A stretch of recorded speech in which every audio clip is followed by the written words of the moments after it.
Need a recycling center? Call 311, the toll-free number for non-emergency services. 311, your one call to City Hall.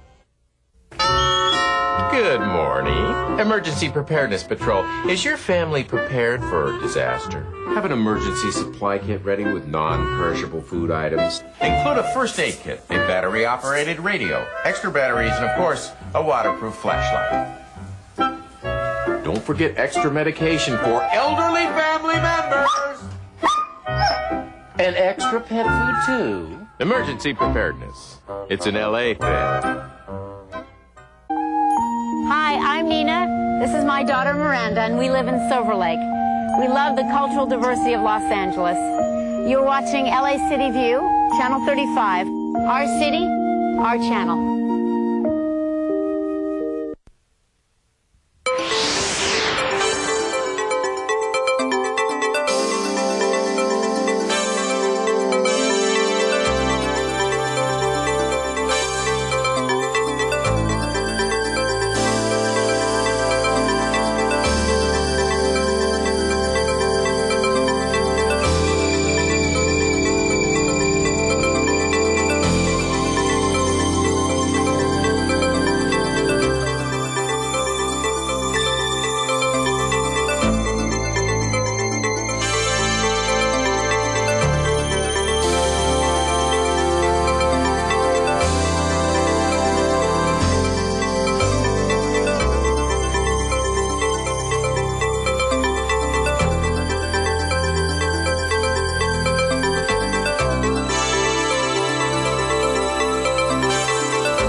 Sergeants, get on the phone, get my members here so we can start the council. My name is Herb Wesson. I'm president of the Los Angeles City Council. I want to thank the members of the On-Time Caucus, Joe Buscaino, Eric Garcia.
Good morning. Good morning, everyone. It's Wednesday, May 16th. Want to welcome you to your Los Angeles City Council. We meet on Tuesdays, Wednesdays, and Fridays at 10 a.m. All of our meetings are open to the public, even our committee meetings, and you are welcome to come down, spend time with us, see how your government works, or give public testimony. Mr. Clerk. Yes, sir. Do we have a quorum? Yes, sir, we do. Would you please call the roll? Alarcon, Buscaino, Cardenas, Englander, Garcetti, Weezer, Caress, Krikorian, Labange, Parks, Perry, Reyes, Rosendahl, Zine, Wesson. 10 members present and a quorum, Mr. President. First order of business. Approval of the minutes. Mr. Koretz moves. Mr. Englander seconds. Next. Commendatory resolutions for approval. Mr. Krikorian moves and Mr. Parks seconds. Next. Mr. President, would you like to run through the agenda? I surely would. Items 1 through, before doing so, there's been a request to continue item 12 to this Friday, May 18. Item 12 to Friday, May 18. Without objection. So let's go back to items 1 and 3. Very good, sir. Items 1 through 3 are items noticed for public hearing. We have a card in on item number 1. Members, specials 1 through 3. Okay, on the remaining items, let's open the roll, close the roll, tabulate the vote. 11 ayes. Next. Items 4 and 5 are items for which public hearings have been held. Members, specials. Mr. Zine wants me to hold number 4. Mr. Zine, you missed a great event last night. It was my event and you didn't come. I just want you to know that I remember that. You broke my heart. On the remaining item, members, let's open the roll. Close the roll, tabulate the vote. 11 ayes. Mr. President, pardon me, we do have 11 for the first consideration of that ordinance. Unless it's reconsidered later this meeting, that will go over 1 week for a second Mr. read. Clerk, you know me, and we will reconsider it later. Next. Very good, sir. Items 6 through 15 are items for which public hearings have not been held. 10 votes are required for consideration. Without objection, those items are before us. Mr. Koretz, you popped up so quickly. Yes, I'd like to continue item number 9. Which one? And call special item number 10. Okay, now what do you want to do with item 9? Continue it for 1 week. Okay, Mr. Clerk, that would... That brings us to Wednesday, May 23, sir. Wednesday, May 23. And item 10, you wanted to hold special, Mr. Koretz? Mr. Labange, I hear you. Mr. Labange. Item 7, Mr. Chung, Commissioner Designee. Mr. Garcetti. Number 6, please. Mr. Englander. I was going to say that I'm sorry I wasn't there last night. I was in budget, but I would have been there. I was there in spirit. Mr. President, number 7, just as a commission appointment, I'm calling it special. Okay, we've already held 7. Mr. Clerk, did you say that are there any cards? Yes, sir. We have cards on items 6, 7, 10, 14, 15, and 16. Is there anything left to vote on? I'm sorry, sir. 16 is in the next section, but we do have cards on 15. I believe that leaves items 13, 11, and 8. Let's open the roll on those items. Close the roll. Tabulate the vote. 11 ayes. Now we move to 16. Mr. President, on the continuation agenda, item 16 is the item for which public hearing has not been held. 10 votes are required for consideration. Without objection. That matter is now before you. Do we have any cards? Yes, sir, we do. Okay, so where does that leave us, Mr. Clerk? Mr. President, that takes us back to presentations. Okay, well, I'm looking for Mr. Labange. We're going to kick off our Hollywood Day. This is Hollywood Day, members. Mr. President, we have a distinguished house today. And let's take first up in heaven, John Ferraro, who we just celebrated his birthday. He was still living up. The late, great John Ferraro. John was of 11 children, I believe, in John's family, if I got it right. I have 7 brothers, but there was nobody like my 3 sons. Let's get up here right now, all of you. Come up here right now. Please welcome Barry Livingston, Stanley Livingston, Tim Considine, and Tina Cole, the team that made up. And we all remember it. And Mr. President, often I see you move us as our president, but to see you smile today when you heard that My 3 Sons was here is very special. This is the second longest running a situational comedy on television. First on ABC television in 1960, and then over to CBS and ran to 1972. My 3 Sons chronicles the life of a widower, the late great Fred McMurray. And there was nobody. Let's hear it for Fred McMurray. Yeah. And Camilla, what was that Billy Wilder film that he did? Department?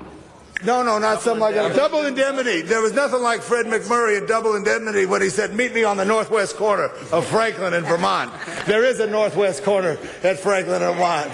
Fred McMurray truly was an angel, and he was a great actor as well. But also William Frawley, who we all know. Let's give a big hand for William Frawley and William Demarest.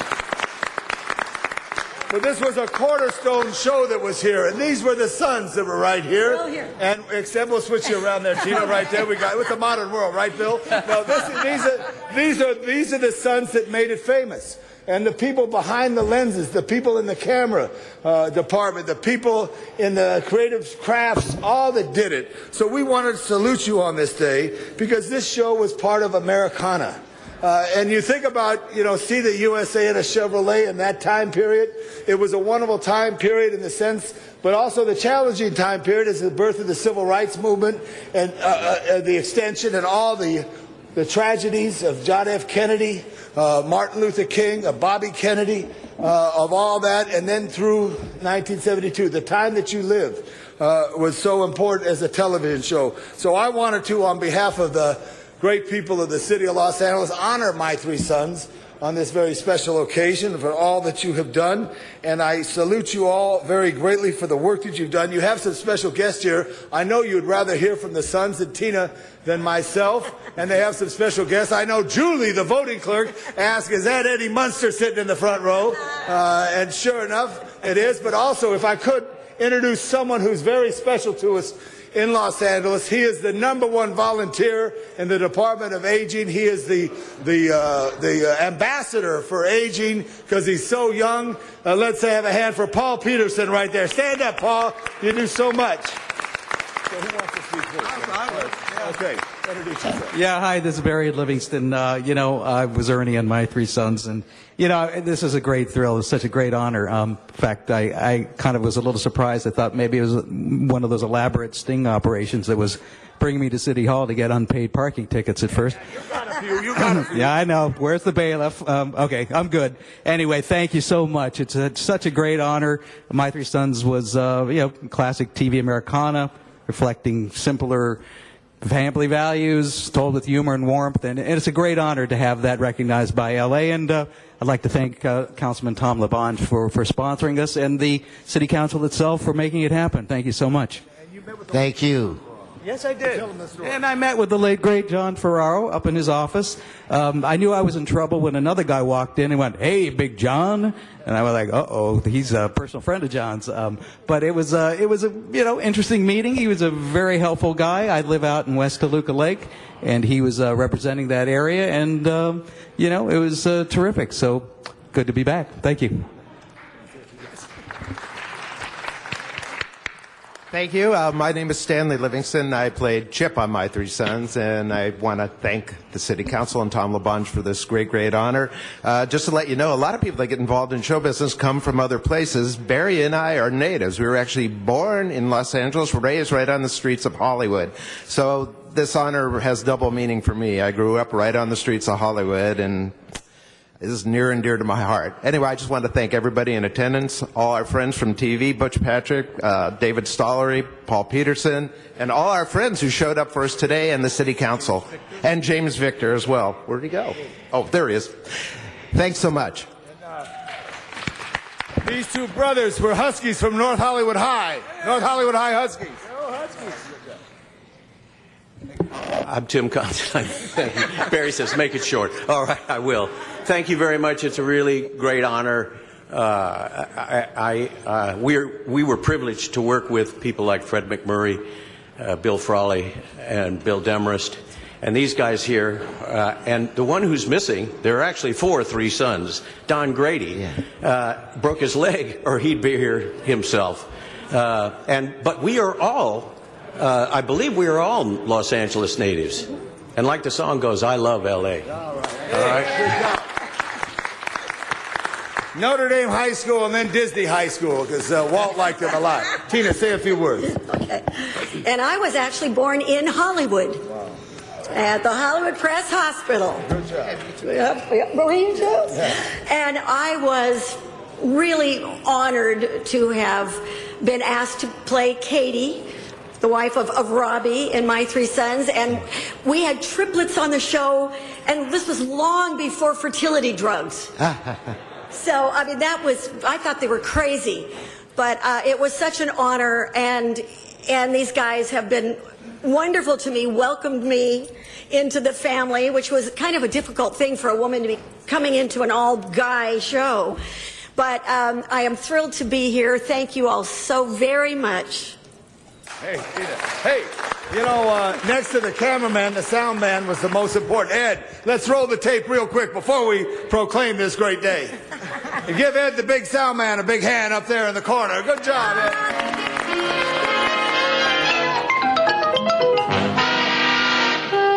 My Three Sons. Starring Fred McMurray. And his bub, William Frawley. What you doing, Chip? Nothing. What's this, a raft? Yeah, I guess it could be. A raft? Are you kidding? Oh, you gotta have a lot more wood in it than this. Yeah, you gotta have some heavy timbers to put under it, too. Like these. You know, you make this thing big enough and you can put that shack on it. You mean that Huckleberry Hound? Finn. Hey, Robbie, we got some better planks than these, haven't we? Yeah, right over there. Get some old 2x4s while you're at it, too. Watch it now. Sorry. Hey, what are you doing?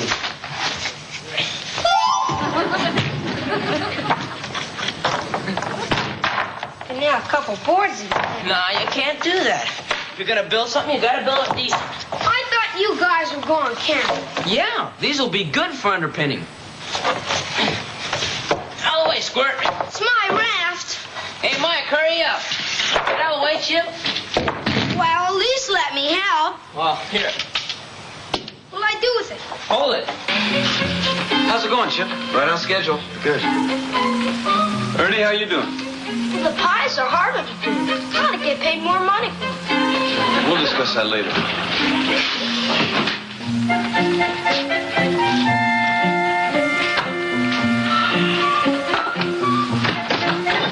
Watch what you're doing, will ya? Okay. Something the matter? Everything's perfect. The last batch is ready to put in the oven. I made an extra special cake for your dad. Chip and Ernie and I got him a sharp new sports shirt and some socks. I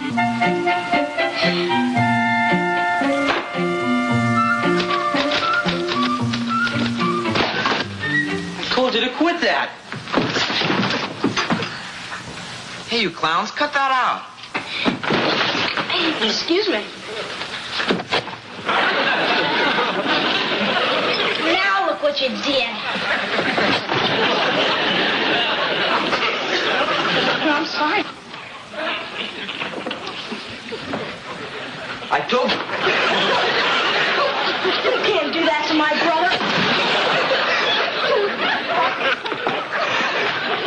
Did you see that, fellas?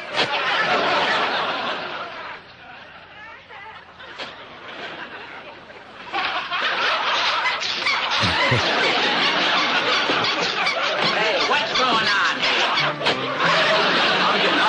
Hey, wait a minute.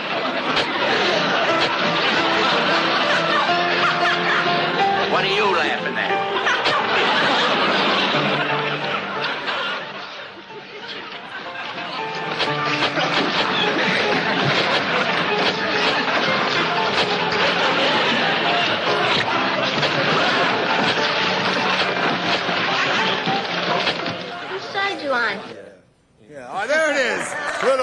a trip down memory lane. So, it's my honor, a great honor. Now, therefore, be it resolved by adoption of this resolution, the City Council of the great city of Los Angeles hereby declares May 16, 2012 as My Three Sons Day in the city of Los Angeles. Congratulations on over 52 years of family entertainment. Hear, hear. All right. Go right here. Right here. We're going to get you on the outside only because you got it. You got it. Get the Three Sons right here.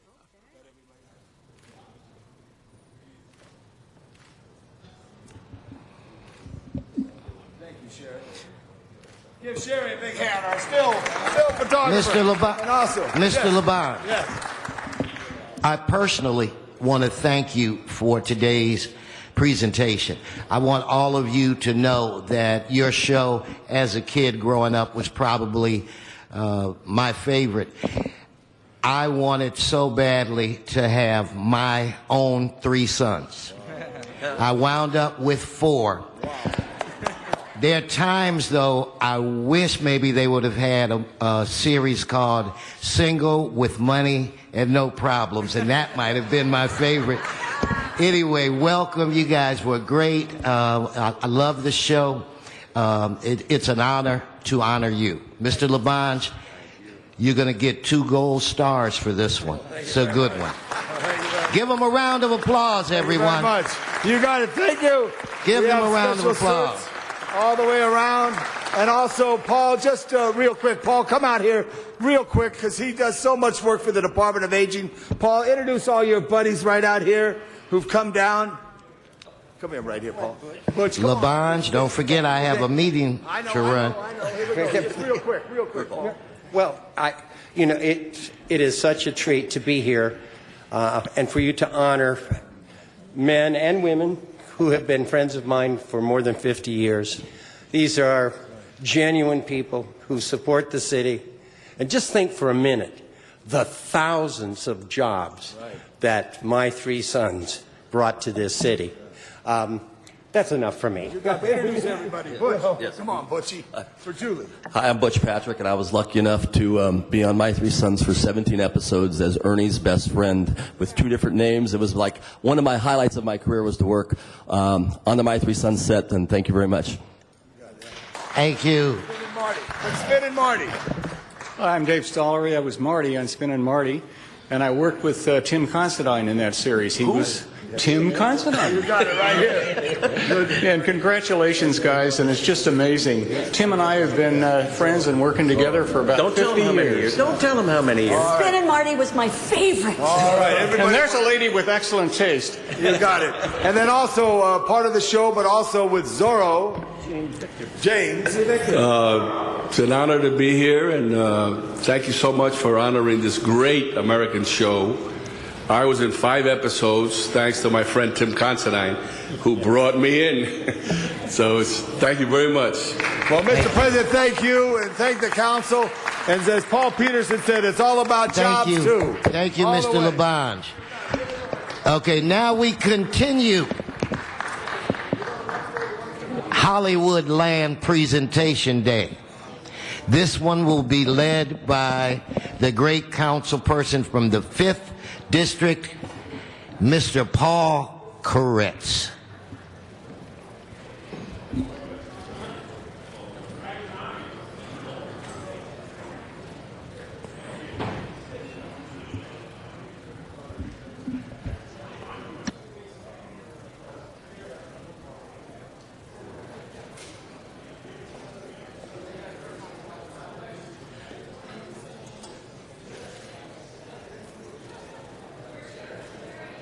Let's give him a minute to clear out a little bit.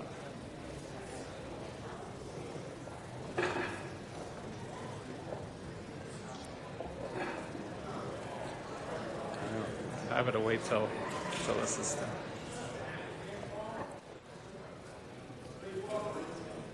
Please welcome Mr. Koretz for a very special presentation. Thank you, Mr. Chair. With this presentation, we salute one of the greatest and frankly most unusual shows of all time, House, which airs its final episode this coming Monday, May 21st. I'm delighted that joining us here today are some of the most extraordinarily creative individuals responsible for this beloved and acclaimed show. So I want to start by warmly welcoming all of you, including creator, executive producer David Shore, and the amazingly talented Hugh Laurie, who of course plays the title character with utmost virtuosity and creative genius.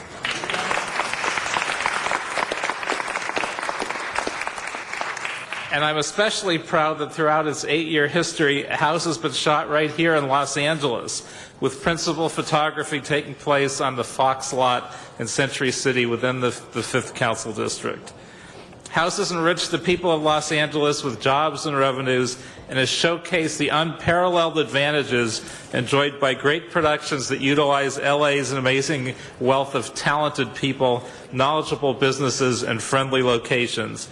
So we celebrate House for both its stunning storytelling virtues and for everything that is done for the business community in the city of Los Angeles. House was recently designated as the world's most popular current television show, watched by a whopping 81.8 million people in 66 countries, according to the Guinness Book of World Records. This series, as well as the character of Dr. House and the dazzling actors who have played major roles in this series, have all gained massive global recognition. Indeed, the character of Dr. House, who is the pain-racked and wryly caustic but brilliant doctor and diagnostician, was named the most discussed fictional character on Facebook in 2011. Without a doubt, the most fascinating character on television.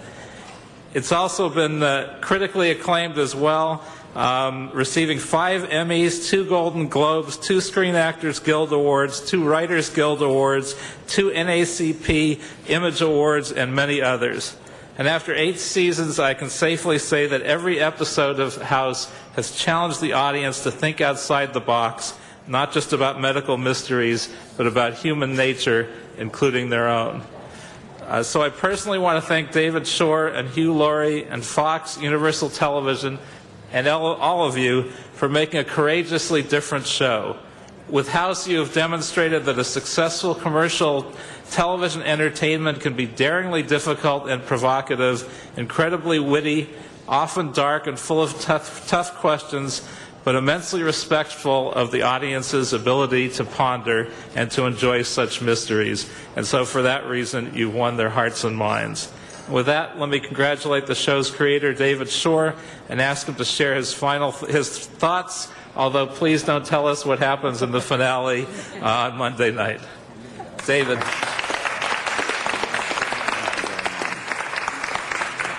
Thank you, Councilmember Koretz. Thank you, Council. Recently in my life, I've had a number of surreal moments. They seem to be ramping up very rapidly of late, and this is one of the most surreal. The last time I was in front of a city council, it was in a different city, in a different country, in a different job. I was lobbying to put a 9th floor on an 8-story building. I was once an attorney, and I apologize for that. And I'm glad to be back in a very different capacity. I'd never imagined that this would happen. I wanted to be a writer. I didn't want to be a lawyer. And unlike the previous speakers, I don't think any of us are from Los Angeles. I didn't want to just be a writer. I wanted to be a good writer, and I wanted to write good things that would be produced in a great way. And the place to do that is Los Angeles. I knew that the only place I would. And so I think every one of us, I want to just acknowledge them here. Garrett Vandermeer, Marcy Kaplan, Peter Blake, Garrett Lerner, Russ Friend, and Hugh Laurie, representatives of the hundreds of people who have worked on this show. And I came here to work with the best writers and the best crews, and I'm glad I did. And thank you. And in order to prove that, as if to prove that, we have Hugh Laurie here, who is the greatest actor I've ever worked with, and I wouldn't have had that opportunity anywhere else. So, thank you. Thank you all. Well, my thanks to Councilmember Koretz and to the Council for this extraordinary honour. It is, as David says, this is as surreal as it gets. I think he's also correct in that we are not from Los Angeles. In my case, I'm not from this country, and I am deeply conscious of being a guest in this country, and more specifically a guest in this city. And for that reason, this proclamation, I was going to say award, that's not quite the right word. This proclamation is, I think, especially meaningful. I'm so conscious of my status here. The next time I'm stuck in a line in immigration on the point of submitting to a cavity search, this will serve as a shield. It is a very particular honor. You probably are aware that in my country that there are all kinds of weird ideas about the city of Los Angeles, that Hollywood in particular is a place of paint and glitter and all sorts of nonsense like that. I actually have had the most extraordinary experience in this city. I have fallen in love with this city, and more particularly fallen in love with I suppose, many thousands of people who have worked on the show in the last 8 years, who have brought such passion and skill and devotion to their work. It has been an absolutely amazing and humbling experience to become part of this city, to be welcomed by this city, and I look forward to other similar experiences, although I don't expect them. I don't expect there will ever be anything quite like House, but nonetheless, I have fallen in love and plan to remain in love. I thank you all. Thank you. Thank you. Mr. Koretz, we do have a couple of members that would like to say a few words. Mr. Reyes. Thank you, Council President. First, I want to thank House, the whole production team, for bringing such a wonderful experience to television. I have 3 boys who are teenagers in their early 20s, and they essentially are always taping the program between studies and school. They find that hour just to sit down and watch House. And there's a fight sometimes when they say, well, I want to record this, but I need that, and they get compromised. But luckily, you're also on your website. But the bottom line is that the way you engage topics, and you talk about human nature, is something that we all need to learn from. It's one of those messages that allows us to understand humanity. And Mr. Laurie, when you talk about immigration, I always said immigrants go through a very special experience in this country since this country began. And being from England, anthropologists studied Eton College in Cambridge. This must be a very interesting study for you, to see all of these characters and how this society is evolving. But more importantly, I want to thank you for your generosity and your talents. The New Orleans Blues, Let Them Talk. I saw you on a special playing the guitar, just jamming with some great musicians. And you share a lot with us.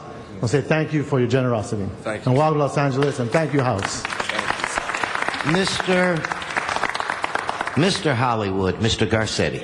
Thank you very much, Mr. President. First of all, Hugh Laurie, you have an amazing British accent. I know whatever role you're studying for, it's really convincing. And to the entire group, I want to just say how great it was that you were here in Los Angeles. I know you first shot the pilot up in Vancouver, and there's a lot of shows that don't stay or don't come to Los Angeles. But as you said, the best talent in the world is here. The people who are either born here or those who are attracted to come here. And as we work hard to retain production here in Los Angeles, you have shown the success that you can be when you are in Los Angeles, and whatever we can do to thank you for that time. This isn't just congratulations on your success, it's congratulations on your success here in the City of Angels, and who you have been, David, the vision that you put forward, the way you've inspired people, made them cry, made them laugh, given them some awareness of things like addiction. And I want to thank you for taking mercy on my friend Peter Blake, who probably would be a jobless lawyer right now if you hadn't hired him as well. But an extraordinary cast, an extraordinary group of writers, and congratulations on your success. May this be a springboard to many more successes for each one of you, and thank you for believing in Los Angeles. Let's give it up for House. Mr. Koretz, you have the floor. Mr. Chair, thank you to the council and to the mayor.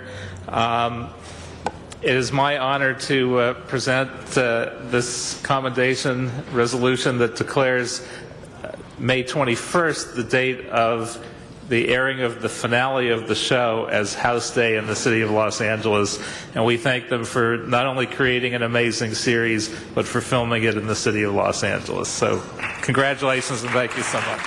Thank you all.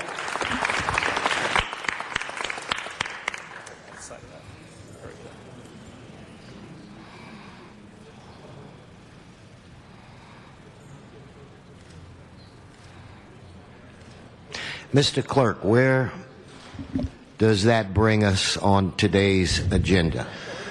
Mr. President, would you like to reconsider items 5 and 8? They're the ordinances, and we now have 12 members present. Okay, so first vote is on reconsideration. Let's open the roll, close the roll, tabulate the vote. 12 ayes.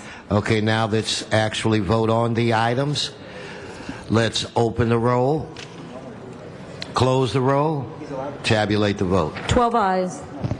Mr. Clerk? Yes, sir. That brings us back to general public comment or items called special.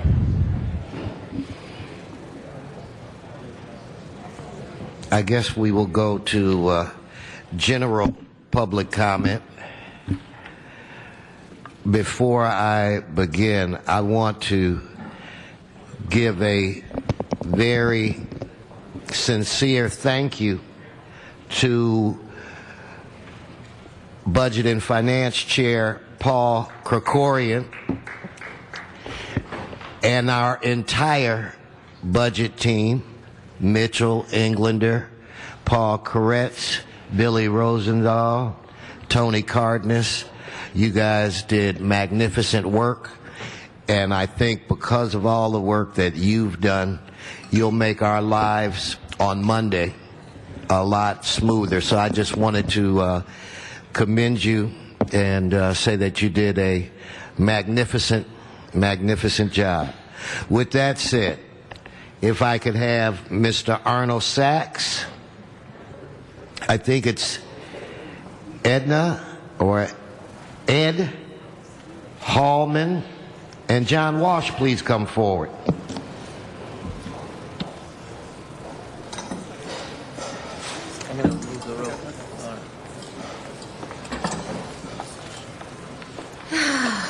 Gentlemen, I'd like to speak today to the Hollywood Community Plan.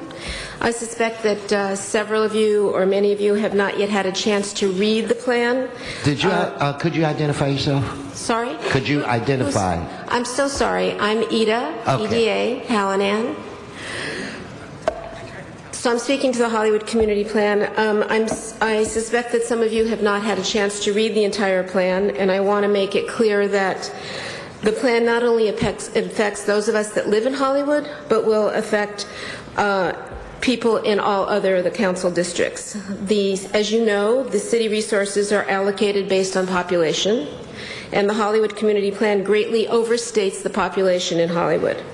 Because these figures are not correct, Hollywood will receive an unfair portion of city resources, thereby depriving your city council districts of money to get, and they'll get fewer city services, fire protection money for projects like parks and community centers, as well as social services.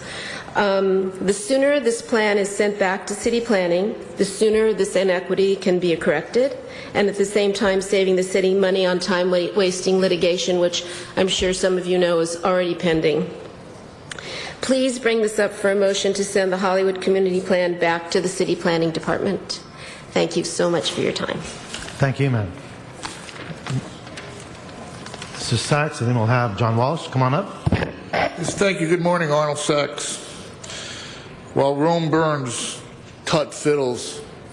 Why not bring in F Troop, and you can discuss how a band of misfits leads Army Patrol, or a band of misfits leads the city of LA, or even better yet, bring back Animal House for your next Hollywood presentation, and maybe you could have resurrect John Blutarsky, you know, Senator Blutarsky, Bluto, who became the senator, how he rose from organizing food fights to become senator, kind of like the arc of path that's taken by the city council members.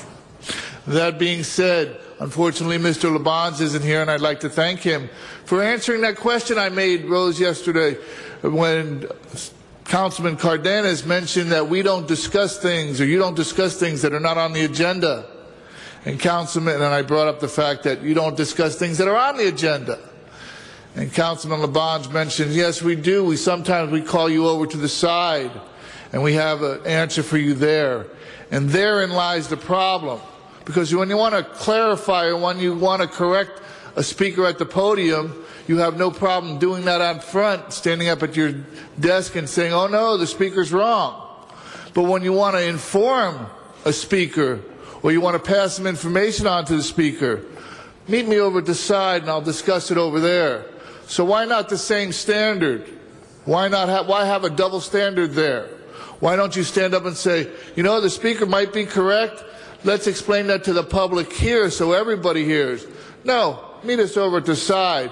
That way nobody really understands. And that being said, unfortunately, Councilman Rosendahl asked about the layoffs. What about the... Thank you very much. Our next speaker.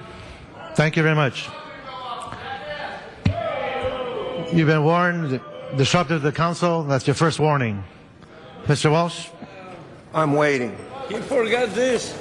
John Walsh, blogging at HollywoodHighlands.org. Please come to us. Find out about Nelson Rising. HollywoodHighlands.org. We have a special guest in the audience. Miss Grandma Kim is sitting here in the third row. She is one of the few people on earth live today who is a member of the World War II Underground. The underground against the Axis powers, Grandma Kim.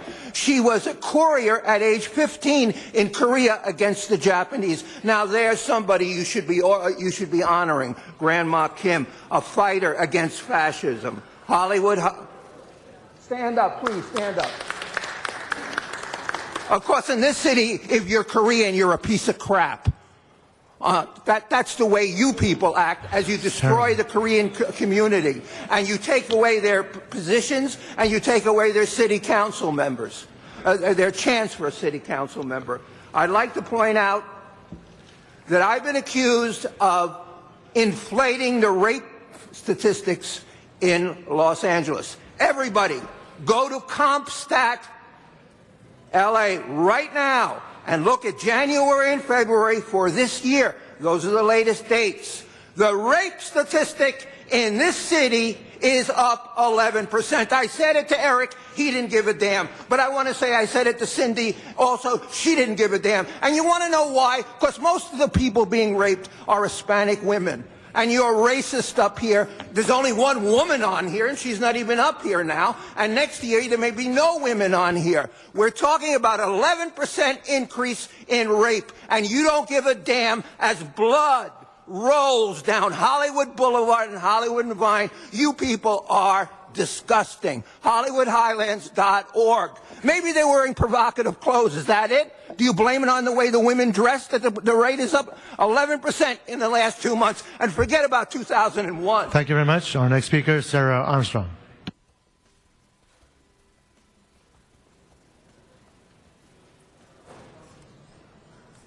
After Sarah Armstrong, we have Henry Marine, and then we'll have Armanak Norajanian. Please come on up. Good morning, ma'am.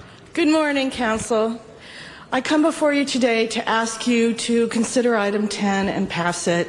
I think that we need an alternative to simply banning, and that there hasn't been... I'm sorry, ma'am. This is a public comment. We cannot speak to agenda items that are on the agenda. You have to speak on something that's not on the agenda. Sorry. I would like to urge the Council to keep an open mind about alternatives. Again, ma'am, we can't speak on the topic. We cannot speak on the topic. Oh, generally? Okay. Please, go ahead. Okay. Can I have my time reset a little bit? Yes, please. Go Thank ahead. you. Let's give her back her 2 minutes. Please. I have been working with the Los Angeles City Council and GLADCO, which I am a member of, and also the Legal Liaison for many years now. And I would just like to generally ask the council to move slowly and consider all options when you think about medical cannabis. We have over 250,000 patients, and that's a conservative estimate. We do have a group of organizations, which GLADCA is in charge of, that tries very hard to behave themselves and not be a burden to the community. In fact, I was at the Studio City meeting, neighborhood council meeting the other night, and they flat out said that the 2 GLADCA clubs in their district were never a problem.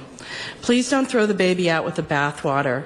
We're willing to come in and meet with all of you, talk about the options, and we hope that today will bring a new day for medical cannabis in Los Angeles. We know this has been frustrating, cost you a lot of political capital, and been a long, drawn-out problem. But GLADCA is always here to work with you when it comes to medical cannabis, and I hope you will call on us if you have any questions or concerns. I won't take up any more of your time except to thank you for hanging in there for so many years. This is such a difficult topic, and you have tried in the past to be thoughtful. I would only ask that you continue to be thoughtful on the subject of medical cannabis. Thank you. Okay.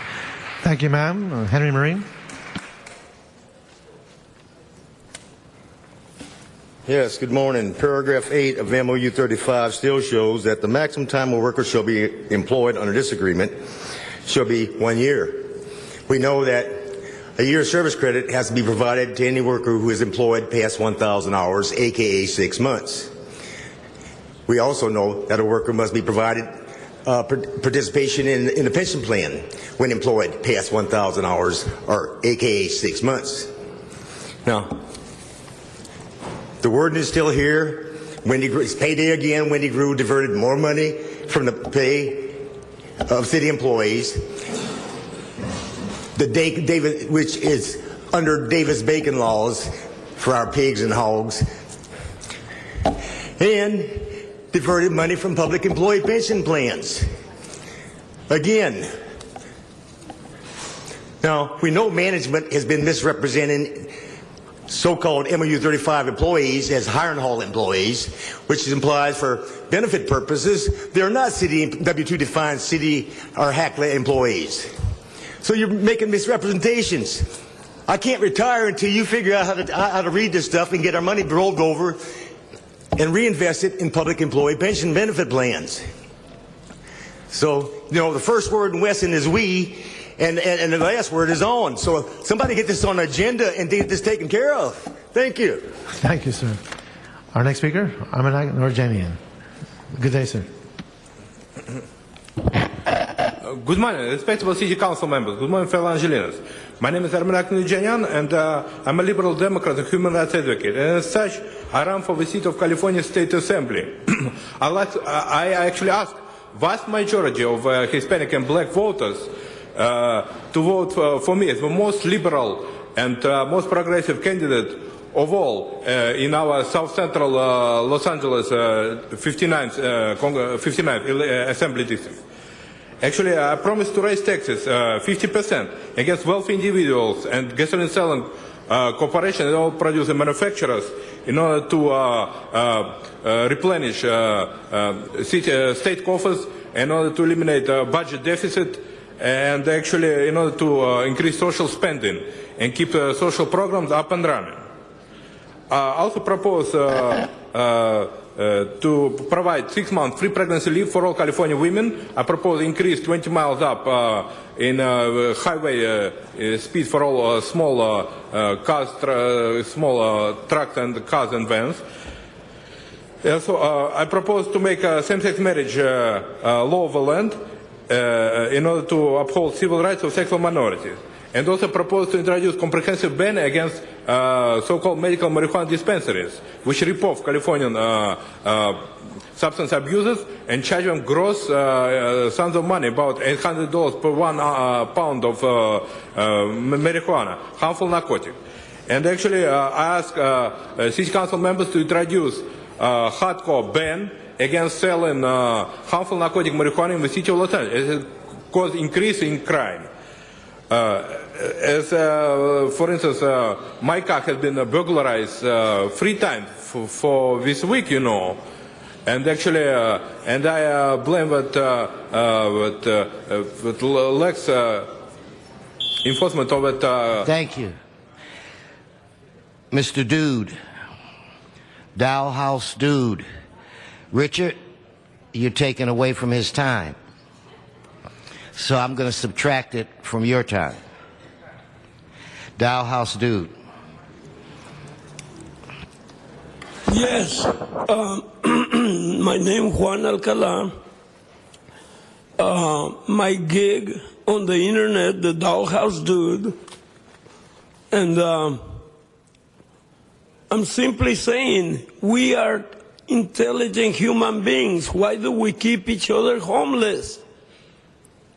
Why does City Hall go around raping the citizens by taking their homes away for a few dollars in taxes? Why don't we find a way to fill all the houses that are vacant? There is 9 million houses empty. There's 8 million people looking for housing, and they can't find it. What in the hell is wrong with us? I'm talking to you from beyond the grave. Life is short. We don't need to screw each other up. You know, we could help each other to create paradise on earth. We don't need any borders. We don't need stealth bombers. We don't need atomic weapons. Are we stupid? Yes, we are. Oh, God, I still have a lot of time, and I already said everything, but you know what? I'll keep saying it over and over. If it takes 900,000 million times, I'll be here telling you we are smart enough to create a place where everybody has a home and everybody pays tax to City Hall, and they don't have to be a slave to their landlord. We are smart enough. No, we are stupid. We have to stop being stupid. You can be anything you want to be, just stop being stupid. Thank you.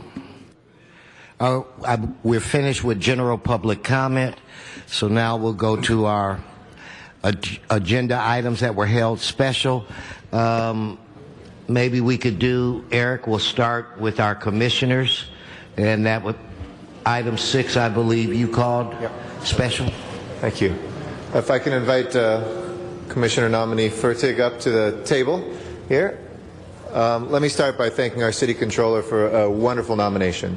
Ralph Fertig, you can come all the way to the table here, is one of this city's finest and one of these world's finest social justice activists, a man who has distinguished himself in an incredible career on causes local and far away, somebody who has on issues of human rights and one of the original freedom riders. You've seen him in these chambers from the work that he did in the civil rights struggle, but whether it's standing up for Kurds in Turkey, whether it's looking at issues of the death penalty here, Ralph is really one of the great individuals. I've been a friend of Ralph. We first, I think, met each other working on the International Criminal Court years ago, establishment of International Criminal Court that would hold perpetrators of genocide and crimes against humanity finally accountable, the promise of the Nuremberg trials many decades later. But since then, we've worked on so many projects, it would probably take my full 2 minutes just to list them. But when you think about ethics, and I think about the Ethics Commission, this is somebody who is smart, who is savvy, but also knows what is right. And that's what we want on the Ethics Commission. Independent thinkers who are able to look at the forest, not lose that in the trees, but make sure that we have a city and a city system that people can believe in. Because at the national level, at the state level, and at the local level, people have checked out of politics. They're cynical about it. They don't think it represents their interests. And I think the Ethics Commission is our strongest bulwark against that, to be able to say that we can actually reinvest some hope back in there. So you certainly have my strongest support. I just wanted to make sure I said a few words before we voted, because once we vote on you, you're there and you're good. And that's 5 years of very hard, well-paid work, which is, for those who don't know, $0, just for the record. But I want to thank you, and One of the things we have worked on in the past, and one of the things that's still my great passion, I know the Controller shares that, Mr. Rosendahl as well, is how we can increase the role of public financing in our elections and take that impact of money. We can agree to disagree around the horseshoe on that. I know my colleagues have differing opinions in some cases, but whether it's that or anything else with our ethics system, I'd love to hear your words. And one of the things the Ethics Commission did vote on, and I'll just say for the record as well, was increasing the donation amounts recently. It's still very low compared to the rest of the country, although it's much lower than if you rate it for inflation when the system started, where it would be.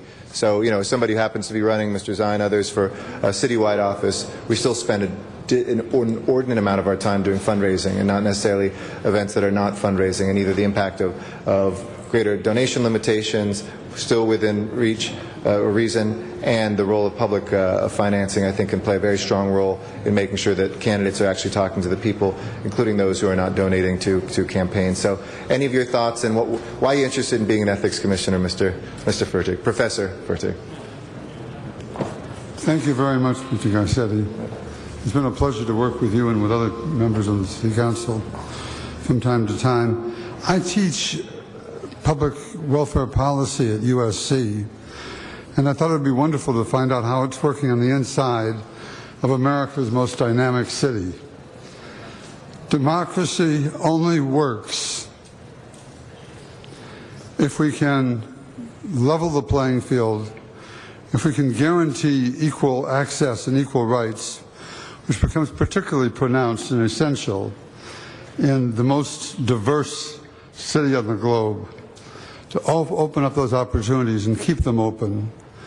And I just welcome the opportunity, and I'm grateful for the opportunity to extend our studies in the classroom to the real world in America's most dynamic city. Thank you. Well, welcome. And we're proud that you would commit time to do service for this great city. So we're appreciative of that. And good morning, Ms. Holt. Mr. Rosendahl. Thank you, Mr. President. Good morning, Ralph. Good morning, Bill. Many years we've worked and interacted together on so many issues that I wanted to make sure when I said hi to you that you knew what you were getting into. Bill Byarski is someone I want you to talk with. He's a bit of a cynic about this process here. And as Eric said, with that Citizen United situation, money rules, okay?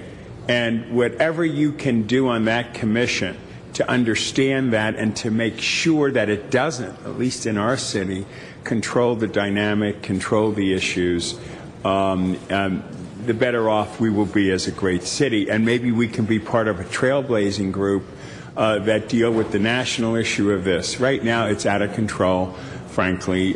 Special interests manipulate every process within the governmental structures, and we need public financing. I've been a big believer in public financing is the solution, and people need to get money out of politics. So your work on homelessness, too, that you and I have worked on, and as a social worker, all of the actions that you have taken in your lifetime that have been absolutely sensitive to the issues of this great world, nation, and state, I know you'll bring to the table. So I thank you very much for stepping up for this commission, and I look forward to your leadership on this commission. Thank you. Thank you, sir.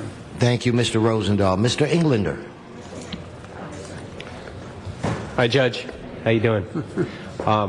Your resume is not impressive enough. I think it was only 90 pages, which... That's the condensed version. So that is the condensed version, I have no doubt. And it's incredibly impressive. And I wanted to ask, when you said, level the playing field and sort of what you hope to do, what are your objectives on the commission? And I ask, and I don't often speak on a lot of the commission appointments, only the ones that I consider incredibly important. And I think the Ethics Commission is incredibly important, as with many other commissions. But this one in this department, a department that's been decimated, and I think in this budget process, we're finally able to restore some of the needed positions. But having said that, we've got to restore faith and trust in local democracy. And it starts with making sure that not that we hold people accountable, but that we elect people that are transparent, and getting the right people to run for office in the first place. What do you hope to do in terms of, if you even have any goals yet or objectives to do that? Do you have any initiatives you want to hit the ground running with, or just want to sort of see what happens and what the Commission's dealing with? Wanted to see if you had any off-the-cuff sort of ideas. Well, I'd rather not speak off the cuff. I'd want to study and work with the Commission and see where we are. I'd love to get back to you on that. Terrific. I know that there are certain principles, obviously, that we have to focus on, and one of them is transparency. Yeah. Guarantee absolute transparency. And the other is to assure a public that has become cynical about politics and in fact has declined to vote because of their suspicion of what takes place when people are elected to office, to provide a basis for persons to participate in the process with more confidence, that the points of view expressed will be heard, will be understood, will be interpreted, will be discussed, will be taken seriously, that there will be standards that will be adhered to. Bill referred to Citizens United case and the extraordinary power of corporations, which can only be set off by an enlightened electorate, and an electorate that is willing to support candidates because they believe that the candidates are living by the rules and are responsive to them. And I think that the Ethics Commission is one piece in that complex, and I'm very happy to talk with you about it. Great, thank you. And what Mr. Garcetti said is there are different points of view. I think I was one of the few that was elected. I did not take matching funds. I just didn't believe in taking taxpayer funds when we're in a budget deficit and a financial crisis, and cutting the ethics department to take those dollars away to run for office.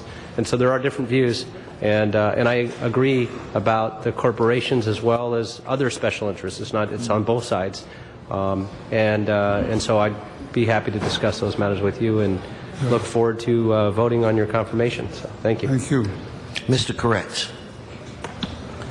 Thank you, Mr. President. I don't really have any questions. I just want to thank you for your willingness to do this. I sort of feel like I did when I heard that Jerry Brown was going to run for governor. And I thought, well, this is a mess, but if there's anyone that can do it, he is the absolute perfect person to hold the office. And no guarantee that we can make everything work perfectly, but your experience and your background and your approach make you absolutely the best person in the city of Los Angeles to do this. And we all know you, and I think we're all thrilled that you're willing to take this on. So thank you for doing this, and I look forward to working with you in this capacity. Mr. Reyes. Thank you, and in the spirit of disclosure, I want to point out that Mr. Koretz is my council member. Thank you. Okay, now we have to think about it. No, just kidding. But I do rise to support you, Mr. Verteeg, and I want to thank you for your passion. About 8 years ago, you invited me to speak with a group of students. Mm-hmm. We were at a pivotal point regarding housing policy and access to housing for all income groups.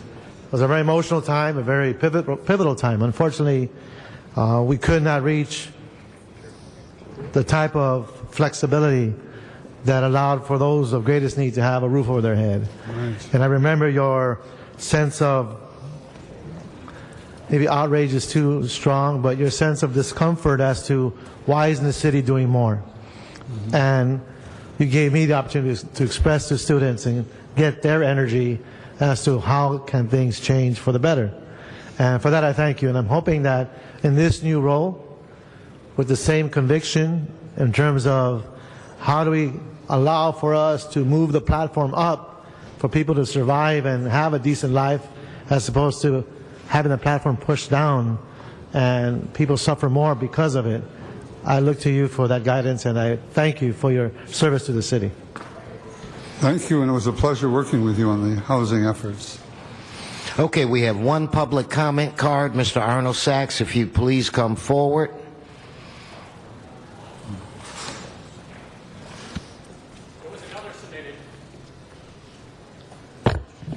is thank you. Good morning. Congratulations on your nomination. Equal access, equal rights in America's most dynamic city, I believe you said. The City of Angels, I believe Councilman Garcetti mentioned. So that must make the city councilmen all cherubs. And Councilman Rosendahl mentioned, though, special interests infuse all the processes in the city. So how could it be such a dynamic city? How can you have such equal rights and equal access when you have such overwhelming influence by special interests? And this is the city council that's got the third term. So they're even more ethical than the other previous city councils because that was part of the third term, I remember. And somebody mentioned transparency and how often we hear transparency in city council chambers. And every time you hear transparency, you better start counting the silverware. It's incredible. And Councilman Reyes, of all the people to stand up, maybe he can explain, or he can explain to you the ethics Let's speak involved. on this. Let's speak on this item. I am speaking Arnold. about Arnold, I'm not going to ethics. argue with you today. You talk to me. Stay on this issue. Mr. Reyes has nothing to do with this issue. You have ethics involved in the fact that you have councilmen that sit on commissions that didn't exist, that don't exist. Well, now it exists because state law was changed. But can you maybe check into the ethics involved there? Because that takes special privileges, and even the city attorney authorizing the fact that, what was the movie? Oh, Back to the Future, where you could look into the future and see what's upcoming and then act on it. It's pretty amazing. Sometimes people say that's kind of like inside trading. I'm sure you'll do a wonderful job. You've already, I can hear the toilet bowl flushing right now. Okay, John Walsh and George, I can't make out the last name. Rhett, maybe, or Renault? Okay, Mr. Walsh. Mr. Walsh passes. George, if you could pronounce your name for me. Rowe, like R-O-W. Good morning. I'm here to oppose the appointment of Mr. Fertig. He has allowed himself to be used to basically shield some extremely unethical conduct, from my point of view, that the Ethics Commission has been party to, and of course driven by the council here, specifically Englander and Krikorian, helped nudge them in the direction of raising donor limits last summer. And I would like to also note this is the one-year anniversary of Nedra Jenkins' appointment to the office of Mark Ridley Thomas, which opened up this empty seat on the commission. And Wendy Gruhl sat on that open seat for essentially a year, because Mr. Fertig still hasn't been appointed. And she did that for naked political reasons. She was very much in favor, I think, of having her campaign get extra funds from deep-pocketed donors. And so she sat and sat and sat until that deed was done, and that deed was done in March. Curious if Mr. Fertig was contacted shortly thereafter. But the fact is, the Ethics Commission has no regard for the public, and the public has no regard for the Ethics Commission. The Nedra Jenkins was a stand-in, and Mr. Fertig is going to be a stand-in. And the sad fact is that the City Council got a 40% raise in their donor limits and a 37% raise in corporate and union contributions. And now Mr. Fertig is going to be brought in to pretend like somehow the Ethics Commission is standing up for the citizens of Los Angeles when it's doing anything but. And I'm very disappointed, and I'm disappointed that a man who's been so right on so many things has allowed himself and his reputation to be used in this way. And I hope Wendy Gruhl withdraws the appointment. Thank you. All right, Mr. Freitag, are you sure you want to do this? Okay, with that said, let's prepare the vote. Let's open the roll, close the roll, tabulate the vote. 13 ayes. Mr. City Attorney. And for the record, that is for the term ending June 30th, 2013. You're very welcome, sir. Mr. Clerk, it's my understanding whatever concerns Mr. Zine had on item 4, he does not have those concerns anymore. So on item 4, there are no cards on 4. Let's open the roll, close the roll, tabulate the vote. 13 ayes. Okay, Mr. Labange, did you want to do, you held item 7. Yes. Members, I do call to attention, we have a great nominee, which I ask for a positive vote, Florence Chung, to the Los Angeles Convention and Exhibition Center Authority. Ms. Chung has the great talent of going to both, getting her bachelor's degree at UCLA and her master's work at USC. She is a senior business partner with Target Corporation. We all know what Target has done throughout our community. I think she'll be a great asset to this body, and I ask for an aye vote. And Ms. Chung, if you could explain a little about your passion and why you would like to serve the city of Los Angeles. Thank you, Councilman Labange. First, I'd like to, good morning. I'd like to thank the mayor and the members of the city council for giving me this opportunity to be here today. I grew up in Los Angeles my entire life. I went to LAUSD schools and UCLA and USC, and I live in the city of Los Angeles, and I've had a personal passion for city civic and community engagement for a really long time. Currently, I work for the Target Corporation. I manage our public safety partnership and community support program.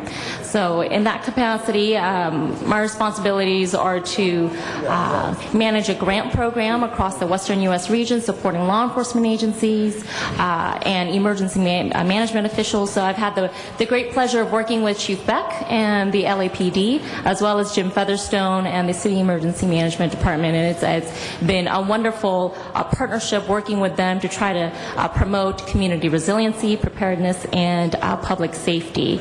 So with that, through my work with Target, I've been able to get involved in the community of Los Angeles. Though I cover the western U.S. region, I live here, and I love LA. And so it's been a pleasure for me to cover this market in my own backyard. And with that, I'd like to answer any other questions you may have. Good. Mr. Sachs. Florence, this is the public comments. You can just look at Mr.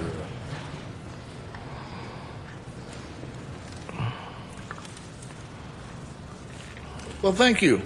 Congratulations on your nomination. So, questions we may have. You may have heard that they're doing a building, or they're planning on building a stadium, but it will influence what's going to be held at the convention center. But they don't have a team picked for the stadium yet, so they don't know when they're going to start construction on the stadium. So they really don't know when and how they can book conventions at the convention center. Do you think the city should have a better plan or a better idea and better working conditions with the stadium developer in how it will affect what can be booked at the convention center? Because I understand that some conventions have already canceled or considering other options because they don't know if the convention center will be available due to construction terms. And in today's Orange County Register, here's a story: conventions headed outdoors with $20 million upgrade in Orange County. The Orange County Convention Center just did a $20 million upgrade. It's the 6th upgrade since 1967. They get 1.3 million visitors a year. Do you have any idea how many visitors come to the convention center in LA? Does it approach $1.3 million? Because we hear from the city council how wonderful the convention center is. We've had at least two upgrades. The West Hall in 1971, there was an upgrade in 1994, and I'm sure that the council members sitting in chambers at that time said, this will bring business to the city of LA, but without any hotels, no place for people to stay, there's no business at the convention center. I'll leave you this article. Maybe you'd be interested in perusing it, or you can check it at the Orange County Register. It's dealing with the upgrade there. Thank you, Mr. Good luck with Sachs. your job. Mr. Reyes. Thank you, Council President. I just want to rise and thank you for your service to the City of Los Angeles. The Convention Center is going through a very exciting period given its renovations, its new sense of capacity building. For many years now, we always spoke of the destinations that we call our neighborhoods that reflect a great history of this city. Being able to create places like Olvera Street, Koreatown, Little Tokyo. I mean, these are destinations that should be part of the fabric of how people come and visit and get to know. I just want to get some of your thoughts in that regard and how we could continue to expand the exposure to our great diversity in our city. All right. Thank you. I'm really excited about the modernization project for the Convention Center because whether we have a football team come to LA or not, I think the Convention Center is something that is a true asset to the City of Los Angeles. The businesses that the modernization will draw to the City of LA, it will be tremendous. It'll be a tremendous value to the city. It'll be an economic driver to the city, add jobs, and in addition to those elements that are maybe just common sense, it'll also be a bigger beacon of light for the City of Los Angeles. We are known as the entertainment capital of the world, and we have so many things that we can be proud of as Angelenos, but with the modernization of the Convention Center, building a world-class facility, we will be able to attract bigger and better events and convention business from the globe around the world to Los Angeles. And in that manner, I believe that we can really be proud of the vision and the plans for this project. Well, what's exciting is that I was always told the convention business, what we do today, will fill 4 years from now as the cycles of bookings and conventions go. As we strengthen the umbilical cord that connects our great ethnic communities to all the countries throughout the world, what greater magnet can we have to pull in business from throughout the world to celebrate these great communities? Because we have that connectivity given our ability to absorb and appreciate diversity of culture, food, and song, and everything else that goes with economics. So with that, I want to thank you, Ms. Chung, for your strong support, your eloquence. Look forward to working with you. Thank you. Mr. Buscaino. Thank you, Mr. President. Ms. Chung, thank you for your continued commitment to this great city. You mentioned the beacon of light. This morning I had an opportunity to visit the Angels Gate Lighthouse. It's been recently restored. We'll be celebrating its 100th year anniversary next year. Excuse me. And the convention, this commission position plays a critical role in attracting tourism and helping generate dollars in our revenue stream. Most importantly, being there at the Angels Gate Lighthouse this morning with the fresh paint and restored and renewed lighthouse really looked at the Port of Los Angeles. And just yesterday it was reported that it was the Port of Los Angeles reported the busiest April ever, which is over 707,000 cargo containers coming in and out of our port. So the Port of Los Angeles continues to be the international gateway of cargo, but it ought to be, as I often say, the international gateway for people. And when we talk about restoring the LA waterfront, I just want to make mention and put it on your radar that with the coming of the USS Iowa, opening of Crafted, the new Cabrillo Way Marina, as well as the port is going to RFP on the new waterfront development. Just remember us down in the harbor area. When it comes to tourism, when it comes to conventions, something that I've often said, that the importance of generating dollars and jobs through the LA waterfront is critical, and what better way to weed our way out of poverty and put people back to work, as we've done in Hollywood and downtown LA, than to have a developed LA waterfront. So just remember that as you move forward. Our best wishes and our continued gratitude to your commitment to our great city. Thank you. Thank you. Thank you. Thank you.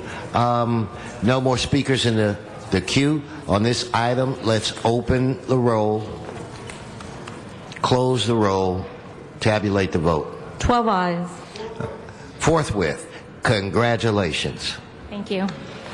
Mr. Clerk, let's go to item 15, where I have a card from Mr. John Walsh. Item 15, Mr. Walsh.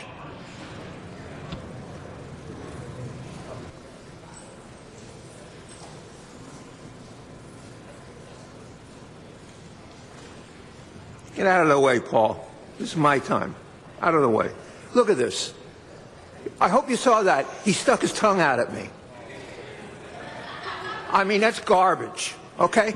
You're allowed to stick your tongue out at me, but if I do it, I get arrested. Okay, I understand the rules. Sieg, you know who. Let me tell you about what's happening here. This is the designated local authority. That's what replaced CRA. Last week, they gave $94 million of contracts. They extended $94 million dollars in contracts. No press, nothing. Who runs the DLA? Nelson Rising, a mega bundler for the President of the United States, over $1 million. These are called enforceable obligations. The press is paying no attention to them. In other words, lobbyists who have contracts at the disbanded CRA go to Nelson Rising, a multi-millionaire real estate developer, and they get a deal where if they put money into Obama's pocket, and I'm going to vote for Obama, but if they put money in Obama's pocket, they get their contracts extended. Now, Brown put him in. Now, his other job is to rainmake and raise money. Nelson Rising, it's all on our website. Rainmake and raise money for Brown's election, his initiative to raise the sales tax. Now, I'm in favor of that too, but I'm not in favor of the corruption that's going on. And I don't like being, and I have tapes of it, roughed up at the Garland Center when Mr. Rising goes like this. I'm going to tell you, the only thing that saves my life now are those cameras, those people out there. Because whenever we go to a meeting where there are no cameras and no reporters, they come, they rough us up, they don't kill us. That only happens in Juarez. And so far, LA isn't Juarez yet. HollywoodHighlands.org. Everything is up there. The rates are up, and nobody gives a damn because there are no women of color reporters in this building. Thank you.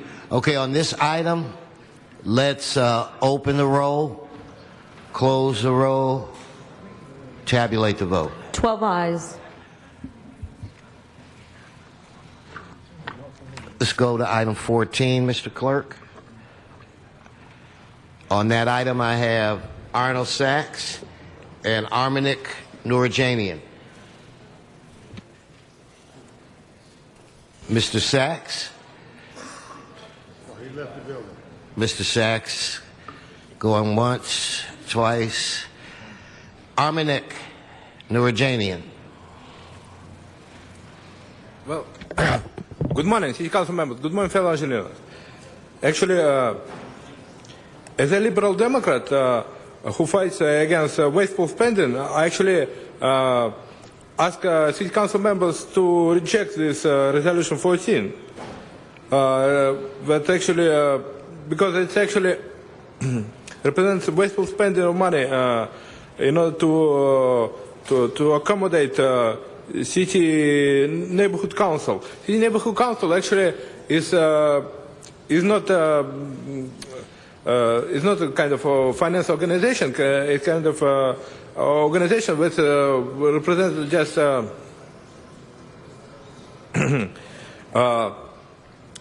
local neighborhoods. They don't need to be actually. If we don't need to be financed by the city.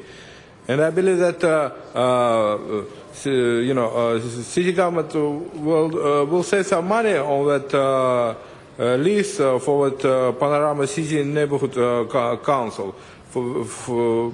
And I ask city council member not to actually finance it leasing office space for any neighborhood council whatsoever, because neighborhood councils they don't represent much of Los Angeles, and they don't have much power. And one of those members of that local neighborhood council told me that nobody would listen to them because they have no real power whatsoever. They are unlike this city council. They are practically powerless, and to finance them is a waste of money. And I again ask city council members to reject that resolution 14 because it's a wasteful spending of money for neighborhood councils that actually just don't have any power. Thank you. No speakers in the queue, so on this item, let's open the roll, close the roll, tabulate the vote. 12 ayes. Can we do item 16, Mr. Clerk? Yes, sir, we can. Item 16, called Special for Cards.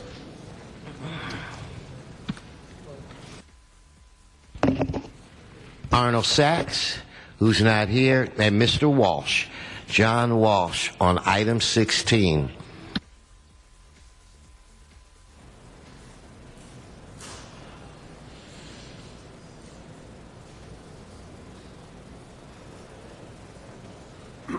John Walsh, blogging at HollywoodHighlands.org. And again, read about Nelson Rising. This item concerns your hiring a attorney to over at the CRA, which is supposed to be decomposed, gone. Everybody out there, Google CRALA. It's still there. It's still holding meetings. Google CRALA, and then Google CompStat for the rape statistics. HollywoodHighlands.org. The only way you're going to get rid of me is the way that happens in Juarez, a bullet through my head. Armanik Noorjanian.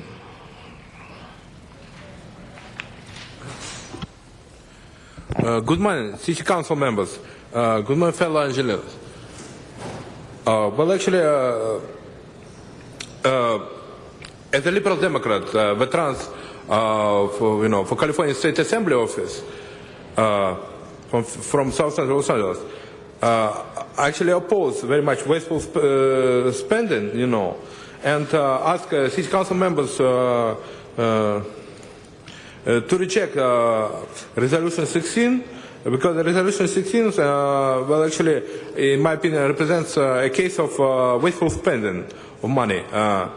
Whereas city council members should actually save that money and do all those negotiating with designated local agency on their own. As they are being paid $178,000 on an annual basis, which is actually egregious amount of money and should be reduced in half, I believe, because this is just wasteful spending and it violates also federal 1%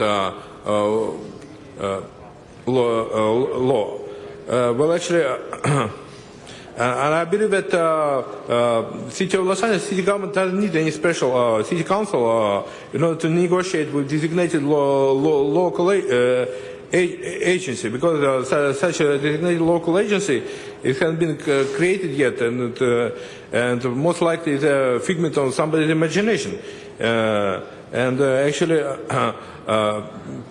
community redevelopment agency has been cancelled by the government, by California Governor Edmund Brown, and actually been replaced by a housing authority organization. Well, actually, and I believe that hiring a council, an attorney, to just negotiate to represent the city in matter related to designated local agency. Thank you.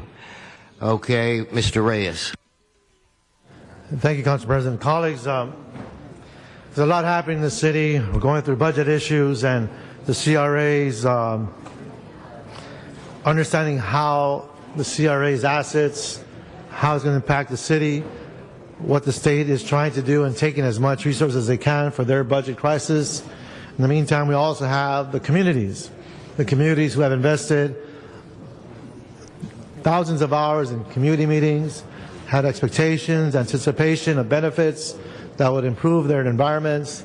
All of this is happening at the same time. I want to thank the city attorney for their hard work, but we do need this legal counsel so we can start detangling and looking at how we can posture ourselves as a city, as well as for our constituents, when we engage these kinds of complicated issues, as the state continues to posture itself in a way where it keeps pulling away more and more money from our local neighborhoods. So that's a general statement. I want to ask for an aye vote so we can have this expertise in moving this process forward and understand what are the consequences of the different decisions being made. How do we respond to our constituents and that anticipation for certain types of benefits and different projects, and to have the ability to articulate those points to our constituency. So I'd ask for an aye vote, and thank you very much. Thank you, Mr. Reyes. On this item, no more speakers in the queue. Let's open the roll, close the roll, tabulate the vote. 12 ayes. Okay, Mr. Clerk, we're going to move and do item 1 at this time, but I want to announce that we have a special visitor, a good friend of many of us, served 2 terms as the Lieutenant Governor of this city, Cruz Bustamante. Hey, Lieutenant Governor, maybe you can come up here, sit with the old man for a minute. Okay, let's do item 1. Very good, sir. Item 1 called special for cards. Mr. Walsh called item 1 special.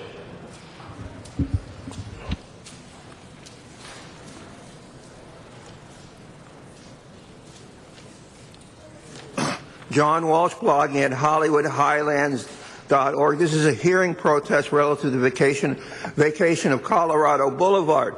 Oh, this is in. First, you have has-been actors. Now you have has-been politicians. I voted against Cruz Bustamante for governor, and I'm very happy to say that I was successful. HollywoodHighlands.org. Cruz, come on up. Tell us all about yourself. You'll be just as boring as my 3 sons.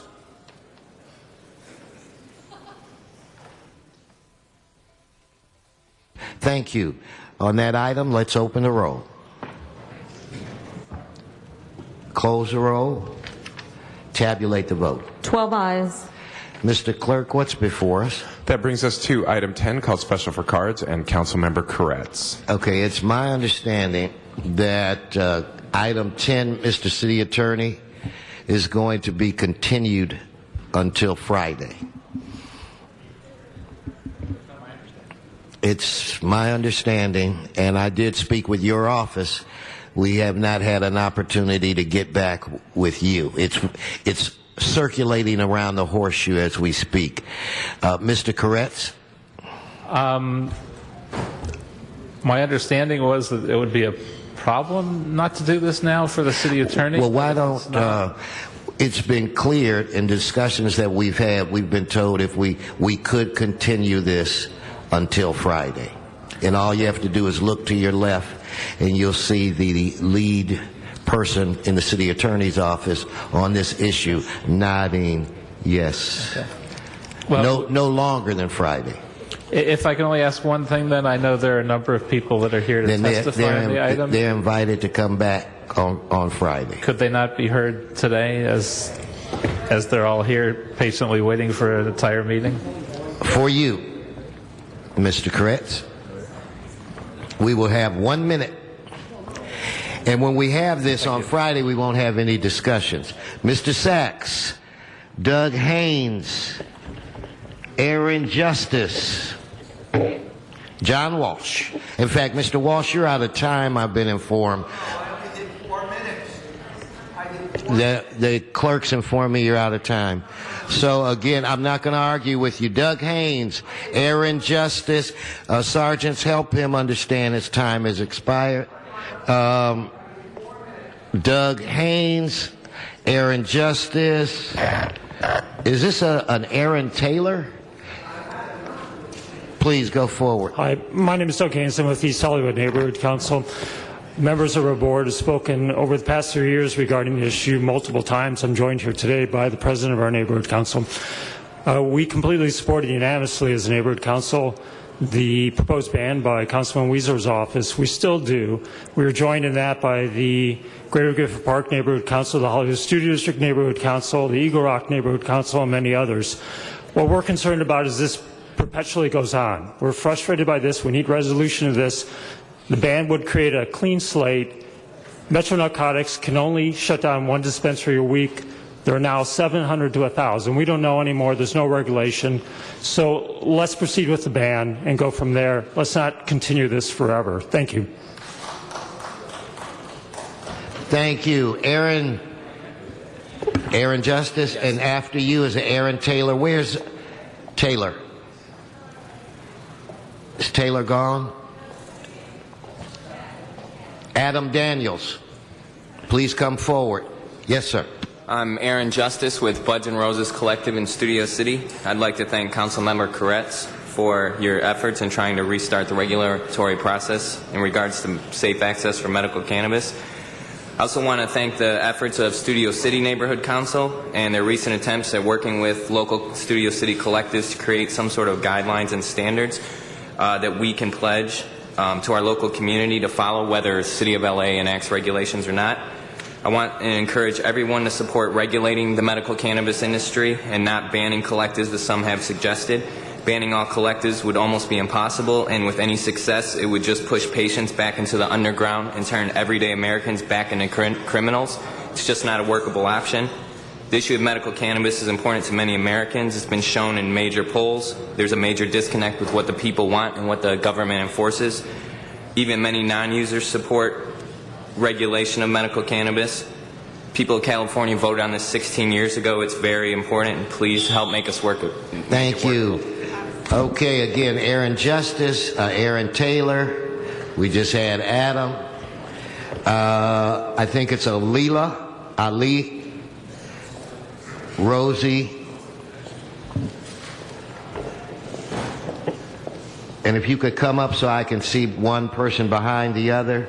And I think it's a Cambria Gonzalez. Please come forward. Yes. Okay. Good morning, council members. My name is Iila Ali'i, and I have been a patient consultant with Cornerstone Research in Eagle Rock since 2009. I stand before you today to urge your support for the Koretz-Wesson motion in favor of a limited immunity approach to medical cannabis regulation and enforcement.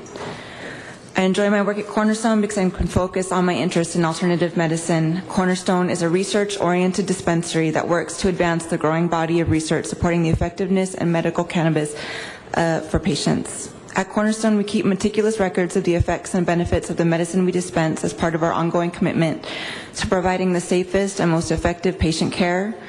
The limited immunity approach to medical cannabis regulation will enable our city to protect reasonable, safe access for patients while protecting our jobs and our livelihoods. I respectfully urge you all to support the Koretz-Wesson motion. Thank you. Thank you. Rosie?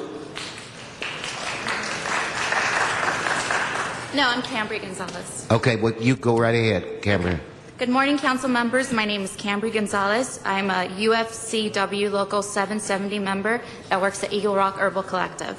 We urge the City of Los Angeles to support the Koretz-Wesson motion in favor of a limited immunity approach to medical cannabis regulation and enforcement. People aren't going to stop medicating who are suffering from serious illness such as insomnia, pain, cancer. They're still going to need that medicine. They're going to go elsewhere for it. It's wrong to expect seriously ill patients to go out on the street to get this medication. It is extremely dangerous and they won't know what kind of medicine they're getting. Responsibly operated medical cannabis dispensaries are clean, safe, controlled environments. The patients know exactly what they're getting, and the staff are available to answer their questions and make any recommendations. We respectfully urge all council members to support their motion. A responsible regulatory policy is in the best interest of patients, workers, and our city. Thank you. Thank you. So do we have a Rosie? Are you Rosie? Yes, I am. Good morning, council members. Excuse me, my name is Rosie Solis. I am a UFCW Local 7070 member that works at Downtown Collective. Oh, sorry. We urge the City of Los Angeles to support the Koretz-Wesson motion in favor of a limited immunity approach. Mr. President. Yes. I just want to check point of order here. We have an item that has been continued. Under our rules, that item has been continued. There is no precedence in our rules for this item to be heard either by any members of the council or the public. I'd just like the city attorney to opine on that, please. I don't know if it's been continued yet. So, there's been no action to be continued. Let me say, Mr. Weezer, that after I finish with public comment, then I will officially request that it be continued. Okay? Continue, Rosie. Let's keep it down. Let's keep it down. Let's keep it down. I'll just start off where it's most important to me. I lost my father to cancer. It was a medical cannabis user before his death. First, the doctor said he had 4 months to live. It got shortened down to 2, and from 2 to 4 days in hospice. I remember telling him at his last moments that he needed some. I remember him telling me at his last moments he didn't want to be under heavy medication because he believed that it would leave him unable to talk to us, his 6 children. Medical cannabis was the best option for him. Thank you. Thank you. Delphine, I think it's Delphine, and I'll let you pronounce your last name. I have a Don Lewis, a Damon D'Amato.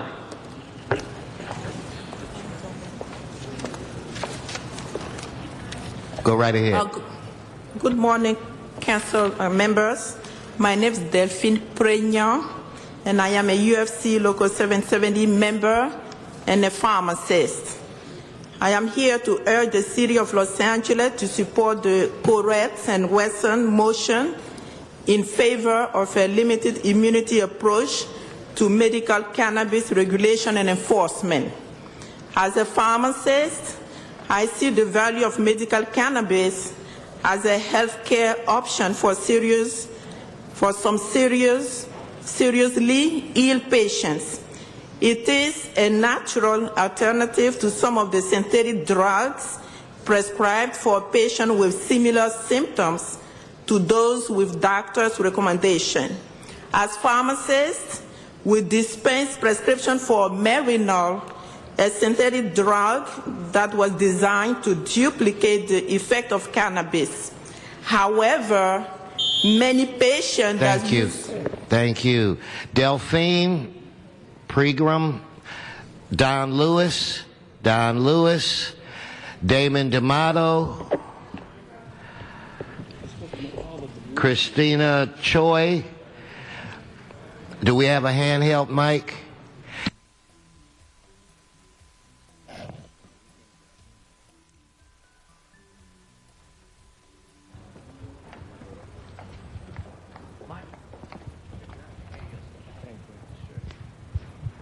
Thank you for listening to me, and I simply want to say my name is Don Lewis. I am a patient.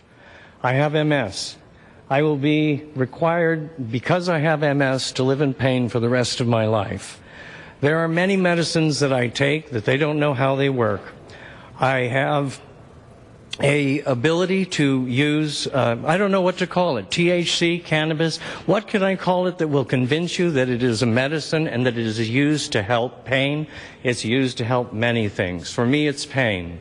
If you do not follow the Koretz amendment, then I'm going to be forced into, I don't know, MacArthur Park. Am I going to have to go walk around? If I'm going to have to take Percocet, do I get that from MacArthur Park? I asked you to support the unions. I asked you to support responsible use of medical cannabis, and I thank you for the time you have given me.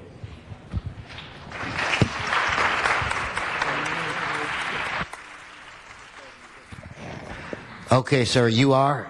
I'm Damon D'Amato. Okay. And I'm speaking today in support of the Koretz-Wesson motion. I'm a caregiver for my wife who has the autoimmune disease lupus. The frontline medication for lupus is Plaquenil. It's quinine, which has the side effect of causing permanent ocular degeneration. Permanent. Cannabis alleviates their symptoms with zero side effects. Growing your own is not an option for many disabled people, apartment dwellers, people with children, want them to grow stuff at home, and many others. I urge the Council to vote yes on the Chris Wesson motion. Thank you. Christina Cho, Hall Weiss, John Zarenick. If I could see, if you're here, please come up. Yes, Ms. Cho. My name is Christina Cho. I'm here as a cannabis patient.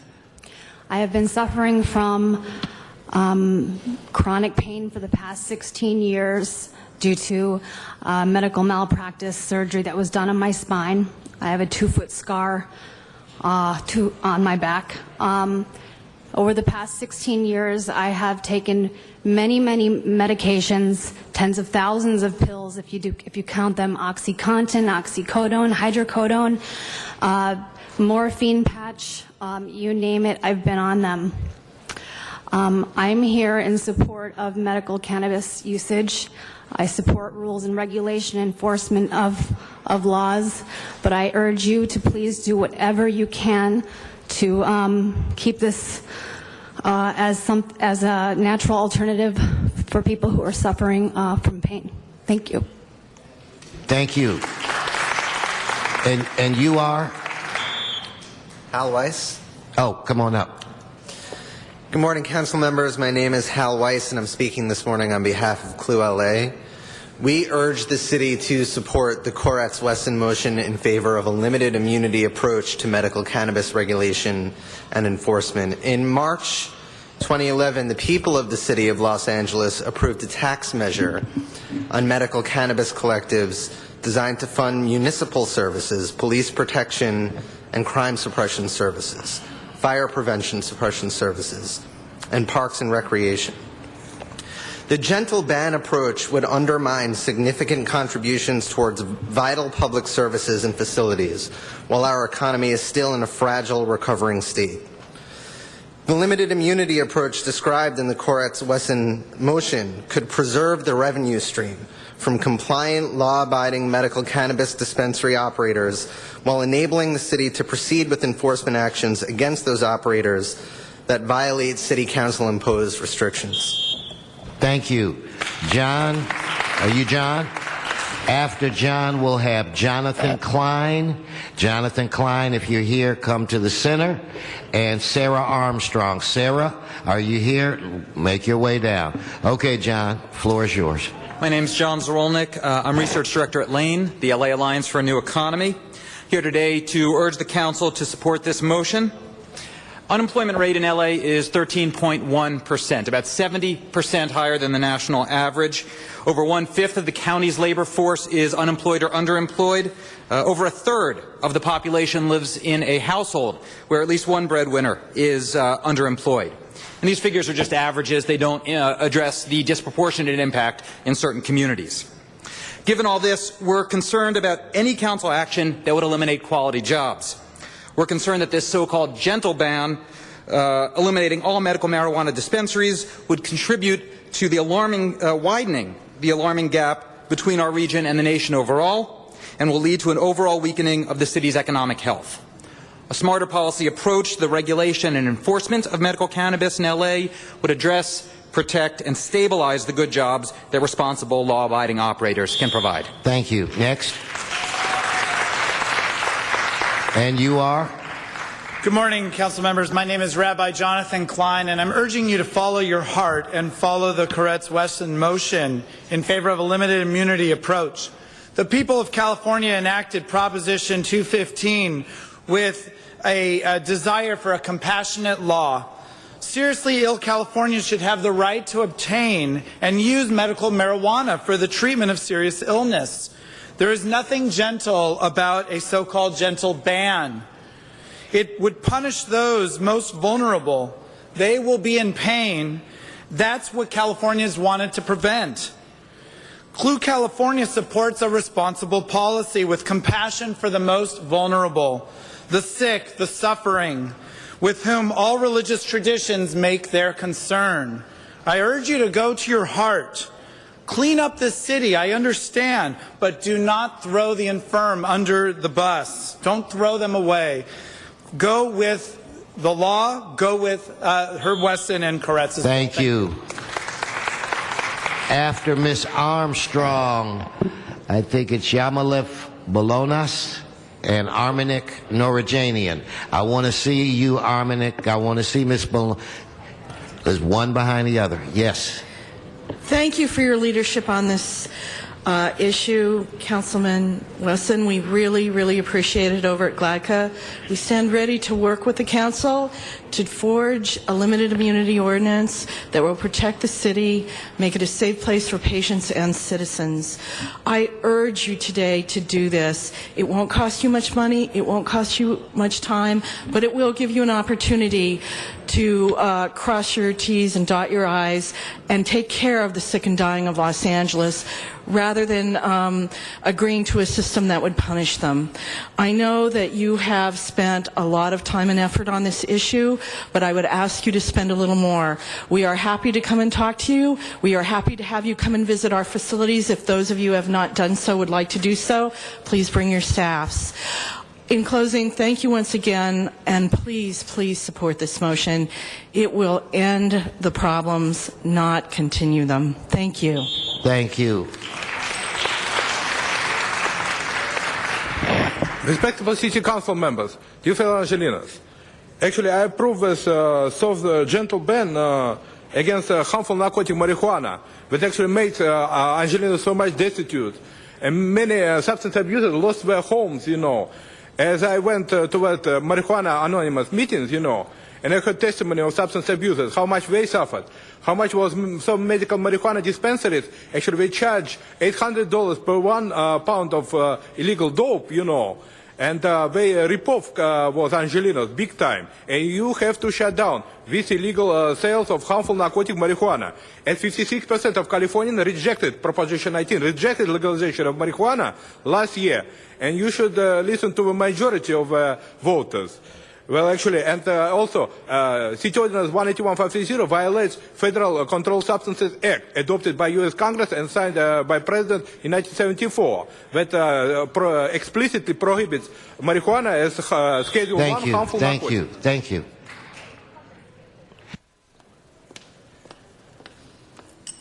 Hello, good morning. My name is Yamilet Bolaños. I'm a registered voter, resident of the City of Los Angeles. I am the president of the Greater Los Angeles Collectors Alliance, and I'm patient operator for Pure Life Alternative Wellness Center. We've traveled a long road together, haven't we all? A long, long road. Mr. Koretz's motion is probably the best solution to a big, big problem that's gotten out of control. Please, I urge you all again, all of you that so promised us that you would help us in all these years that we've been coming to help you guys try to understand this. Please do the right thing for the patients of the City of Los Angeles. Please approve this motion by Mr. Koretz. Thank you. David Bell, Rigo Valdez, Laura Dalton.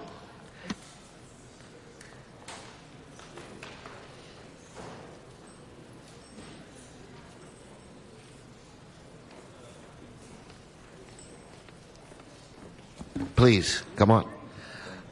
Good morning, ladies and gentlemen. My name is Rigo Valdez. I am the organizing director and vice president of UFCW Local 770. I'm a resident of Los Angeles, District 10. We urge you in the City of Los Angeles to support the Koretz-Wesson motion in favor of limited immunity approach to medical cannabis. In March 2012, our local announced that it had entered into recognition agreements with 10 of the city's medical marijuana dispensaries. These dispensaries are now our newest members.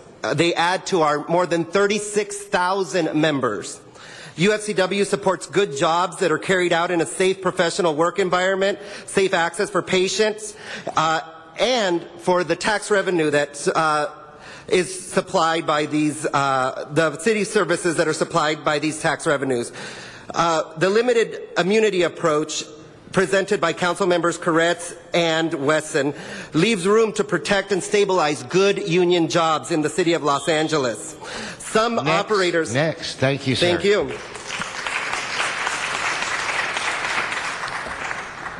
Hi, I'm David Bell. I'm the president of the East Hollywood Neighborhood Council, and I'm here because some of my stakeholders have asked me to come and speak about the issue of medical marijuana. No one's against medical marijuana. We all believe that there should be access. My understanding is that the city of San Francisco has, I believe, 23 outlets. West Hollywood has 3. Los Angeles has upward of 1,000. I have probably 70 in my neighborhood. I have 3 within a block of my house. And one of the things that we're saying is that the LAPD has been telling us that they need clear guidance from the city council. And so all we ask is that it be clear, that there be some clear guidance. The ones that are going up in my neighborhood, they're not union jobs. I can tell you that. They're storefronts that they're shut down. They look like blight on the community. It looks like there's nothing going on. And we think that some real positive, clear regulation from the city council is what we need. Thank you. Thank you. Ms. Dalton, I think. Good morning, council members. My name is Laura Dalton, and I am a volunteer with the Eagle Rock Herbal Collective. We were the first legitimate collective in the city of Eagle Rock. I am here to urge all of you to support the Koretz-Wesson motion in favor of a limited immunity approach to medical cannabis regulation and enforcement. I am also a medical cannabis patient afflicted with a life-threatening illness, as are many of our patients. I choose an alternative approach to my healing by not only using prescription medications, but by choosing as an adult, making an informed decision to incorporate medical cannabis into my wellness routine to alleviate symptoms like nausea, vomiting, depression, and anxiety. As far as crime associated with our collectives, I say focus on the rogues, those operating illegally, opened after the dates that we were supposed to be opened. I believe it was September 14th, 2006. The ones who are not paying their taxes, those who are not concerned with patients' well-being, those of us associated with Greater Los Angeles Collective Alliance and the UFCW Local 770 want to set this. Thank you.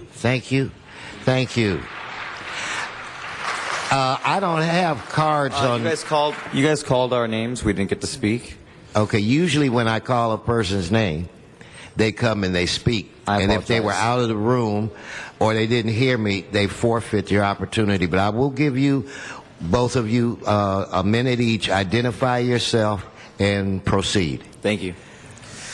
My name is Adam Daniels, and I've worked in the medical cannabis industry for 6 years. I'm a patient consultant to LA Wonderland. We urge the City of Los Angeles to support the Koretz-Wesson motion in favor of a limited immunity approach to medical cannabis regulation and enforcement. My coworkers and I are hardworking Americans that deserve the same benefits and protections of any other hardworking Americans. We take our responsibilities very seriously. The Koretz-Wesson limited immunity approach could lead to a responsible regulatory policy that protects good union jobs, provides for safe access for patients, and allows responsible operators to contribute toward a healthy Los Angeles economy. Thank you very much for listening. Thank you. And you are? I'm Erin Taylor. Oh, what was it? Erin Taylor. Okay, I called you. I know. Thank you again. Early on. Okay, go on, Ms. Taylor. My name is Erin Taylor, and I'm an office assistant at Venice Beach Care Center in Venice. I'm also a student at Santa Monica College. I'm here to urge the City of Los Angeles to support the Koretz-Wesson motion in favor of limited immunity approach to medical cannabis regulation and enforcement. My coworkers and I have joined the UFC Local 770 because we want to protect and preserve the good jobs that responsible medical cannabis dispensaries like Venice Beach Care Center can provide. Because I am a student, I plan to apply for one of the academic scholarships available for the UFCW Local 770 union members. I love my job at Venice Beach Care Center, and I care deeply about my coworkers and our patients. For our patients, our city, and our jobs, please support the Koretz-Wesson limited immunity motion. Thank you so much for your time. Thank you. Okay, now, Mr. Weezar, that item will officially be continued until Friday. Well, there's a motion. I object to that, and I'd like to, since there's been public comment, I'd like to speak on this item today. I thought we had an arrangement.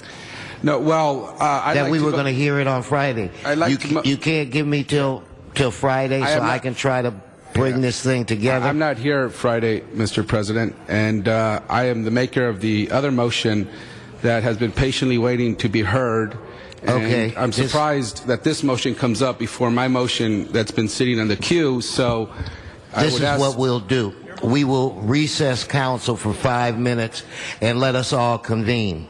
Okay. Okay, so council is recessed for 5 minutes. Mr. Englander, Mr. Weezar, Mr. Koretz, let's all get together quickly. So if you guys could come forward.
The chambers, we're going to go into closed session. We're going to close session. Mr. Walsh, if you would please keep it down. Clear the chambers.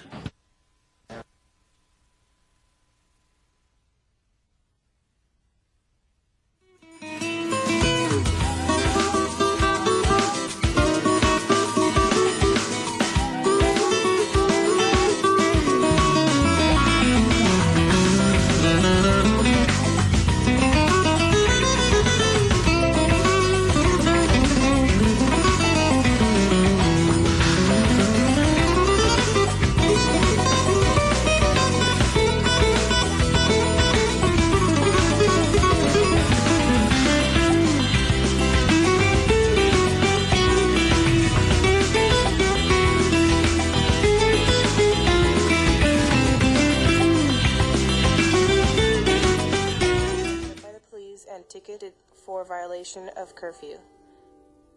However, they are more likely to run into the many real dangers that face us every time we go out at night. We found that kids out so late are normally caught up in violence, traffic accidents, and when we up to no good. Some of these kids still they're not aware of the law, and they're not educated on it. Drinking, drugs, sexual predators, and gang-related activities are only few of the dangers we face regardless of how young or old you are.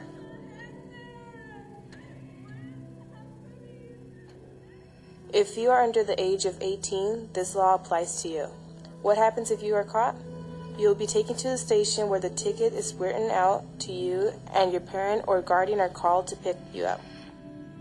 If your parent cannot pick you up, you will be placed into a protective custody or sent to a juvenile facility. Guardian at something like an event such as Grill Week. The guardian is not just someone appointed to by the parents. A guardian is someone appointed by the courts.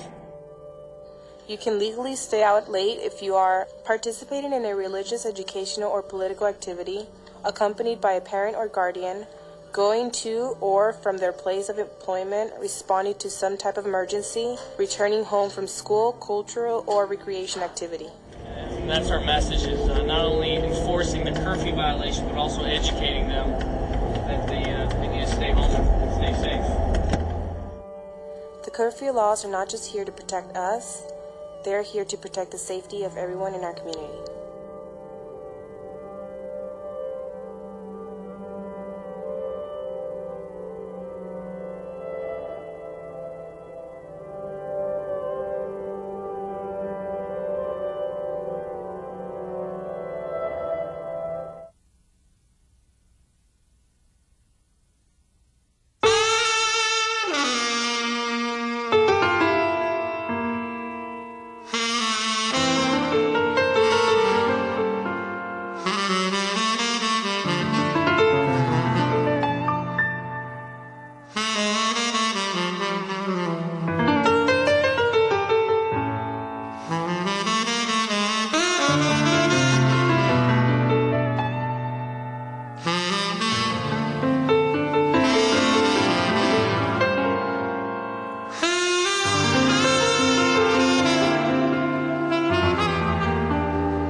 property theft has spiked in the area the past year due to easy access for thieves.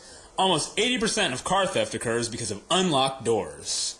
Locking your doors takes a matter of seconds and can become so routine that you may forget whether you locked your doors or not. But it's worth the effort to double check.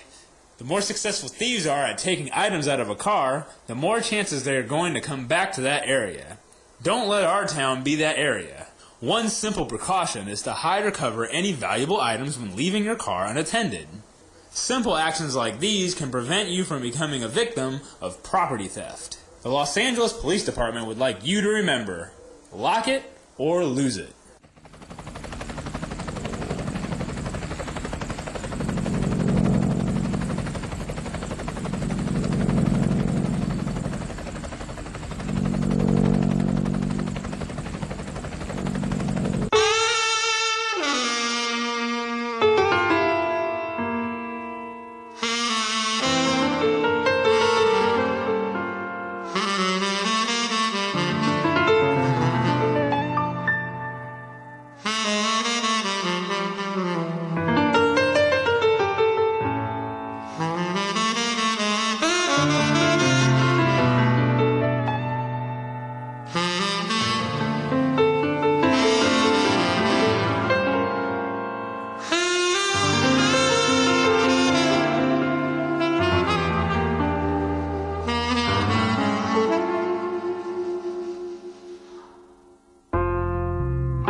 Police are investigating a series of bizarre and disturbing attacks that have left children in cities from coast to coast injured and fearing for their safety. As Global's Anna Gebauer tells us, the young victims were targeted simply because of the color of their hair. Dave Better-Wall, we begin with an Eyewitness News exclusive disturbing video of a gay man being beaten in Queens. The individual was attacked simply for his orientation, and we're just not going to tolerate it. The word hate is just inexcusable. It's a word that shouldn't be used, and to hate somebody for the color of their skin is just not right. It creates fear among all of the community members. I think it's wrong how people discriminate against others just because of the way they prefer people, as in gays, or just their skin color. It's wrong, and something needs to be done. A hate crime is any criminal act directed against a person based on the victim's actual or perceived nationality, religion, sexual orientation, disability, gender, and especially race. Examples of hate crimes include acts which result in injury even if the injury is slight, threats of violence that look like they can be carried out, acts which result in property damage, any criminal act or attempted criminal act, including property damage directed against public or private agencies. A suspect can spend up to 1 year in jail, and if it's a felony, it could either be between 2 and 4 years for a prison sentence. If you believe a hate crime has occurred or will occur, you are very much encouraged to contact the Los Angeles Police Department or the We Tip hotline. Public cooperation is often essential in solving hate crimes. We Tip hotline, 909-987-5005.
accident like this before, where a teenager has decided to run from the police and been struck by a motor vehicle. 5859 KF 5061 Street. 5065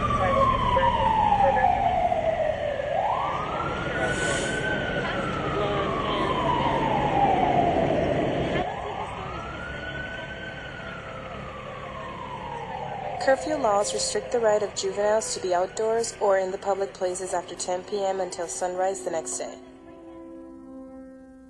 Such laws aim to establish a safer community and to better protect people from becoming victims of crimes or becoming involved in a crime.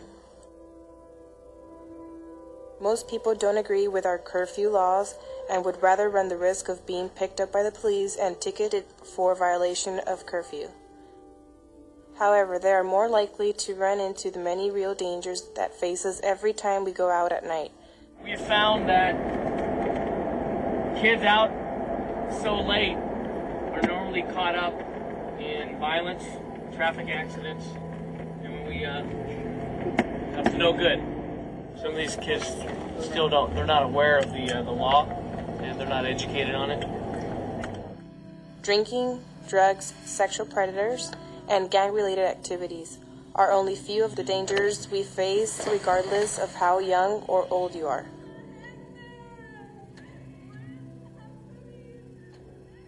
If you are under the age of 18, this law applies to you. What happens if you are caught? You will be taken to the station where the ticket is written out to you and your parent or guardian are called to pick you up. If your parent cannot pick you up, you will be placed into a protective custody or sent to a juvenile facility. Guardian at something like an event such as Grill Week. The guardian is not just someone appointed to by the parents. A guardian is someone appointed by the courts. You can legally stay out late if you are participating in a religious, educational, or political activity, accompanied by a parent or guardian, going to or from their place of employment, responding to some type of emergency, returning home from school, cultural, or recreation activity. And that's our message, is not only enforcing the curfew violation, but also educating them that they need to stay home and stay safe.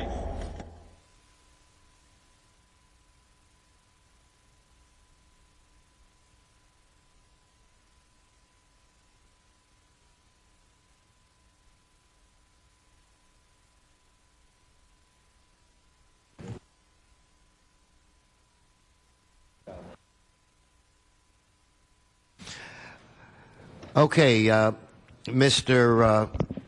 Clerk or Mr. City Attorney, would you please explain, give a legal explanation as to what the action that was taken? Yes, Mr. President. Council gave the City Attorney's Office representatives further direction on how to proceed in the litigation. And Council also now has to decide what to do with this motion that is before them. So, and I believe there's a recommendation to refer this motion to Plum and Public Safety. And that is my understanding as well. So that will be the action without objection. Mr. City Clerk, what's on the agenda? Mr. President, Council has motions for posting and referral. Consider them posted and referred. I'm sorry, sir. We do have specials now in, Special 1. I believe the City Attorney will speak to the findings. Okay, Special 1. Thank you. Since the posting of today's agenda, City staff has been informed that the House of Representatives is poised to vote today on a version of the reauthorization of the Violence Against Women Act, H.R. 4970.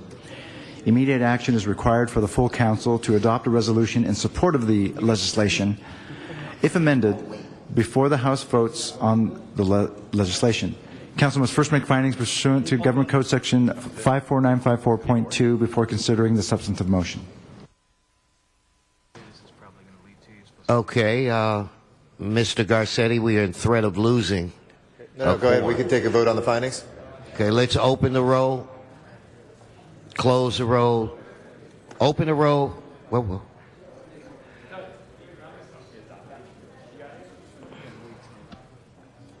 Now he's out of the room. open the roll, close the roll, tabulate the vote. 11 ayes. Okay, now on the item. Yes, very briefly, Mr. President, just ask your support today. We were alerted by the Minority Leader's Office about the Violence Against Women Act, which is currently being renewed.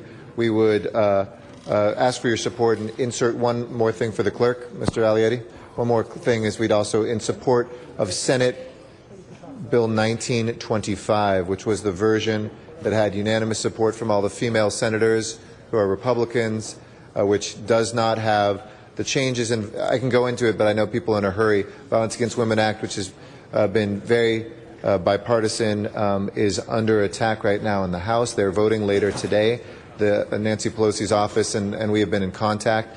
Essentially, they would take out in the House bill anybody who is LGBT having any assistance in the Violence Against Women Act. Folks, regardless of their immigration status, or depending on their immigration status, would be taken out of whether or not they would get services for being raped or victims of sexual assault. So I would ask for your support in this today, and also add that we support Senate Bill 1925, which is the bipartisan bill that passed the Senate. That is the good version of this. Thank you. Thank you. And Mr. Labange, we're going to lose this quorum. Sir, I'm rising to support Mr. Garcetti. Thank you. Okay, no more speakers on the queue. Let's open the roll. Close the roll. Excuse me, sir, and this will be adopted as amended. Let's open the roll, close the roll, tabulate the vote. 10 ayes. And Mr. Clerk, after the vote, couldn't you clarify that it was adopted as amended, or does that have to go before the actual vote? Just to be clear, so the members are certain in terms of what they're voting on. Okay. All right. What else is forthwith? What else is before us? Mr. President, we have Special 2 that's been circulated. I believe the City Attorney will again speak to the findings. Okay. Thank you, Mr. President. Since the posting of today's agenda, City staff has learned that AB 1939 regarding differential licensing is being voted upon in Sacramento tomorrow. The Council resolution in opposition to this act is currently in committee. Immediate action is required to withdraw the matter from committee and then have it before Council and then vote on whether to oppose it. So there'll be 3 votes. First on the findings, then to withdraw from committee, and then on the substantive matter. Okay, on the first vote, let's open the roll, close the roll, tabulate the vote. 9 ayes, 1 no. What's the next item we have to vote on? Mr. President, that would fail.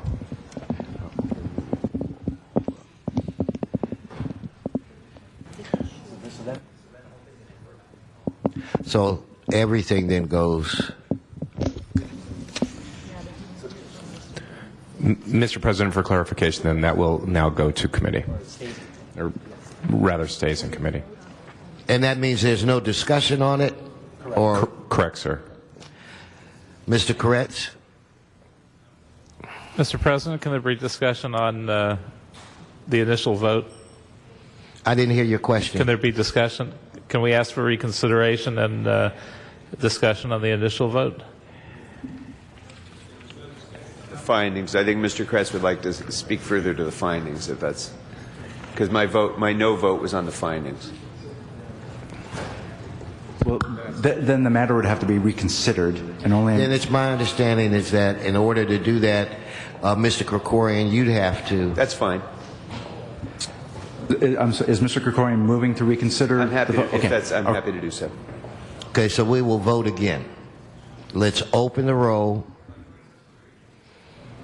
close the roll, tabulate the vote. 10 ayes. And this was on reconsideration. Mr. Koretz. This is on the findings. Oh, no. This is on the findings. Okay.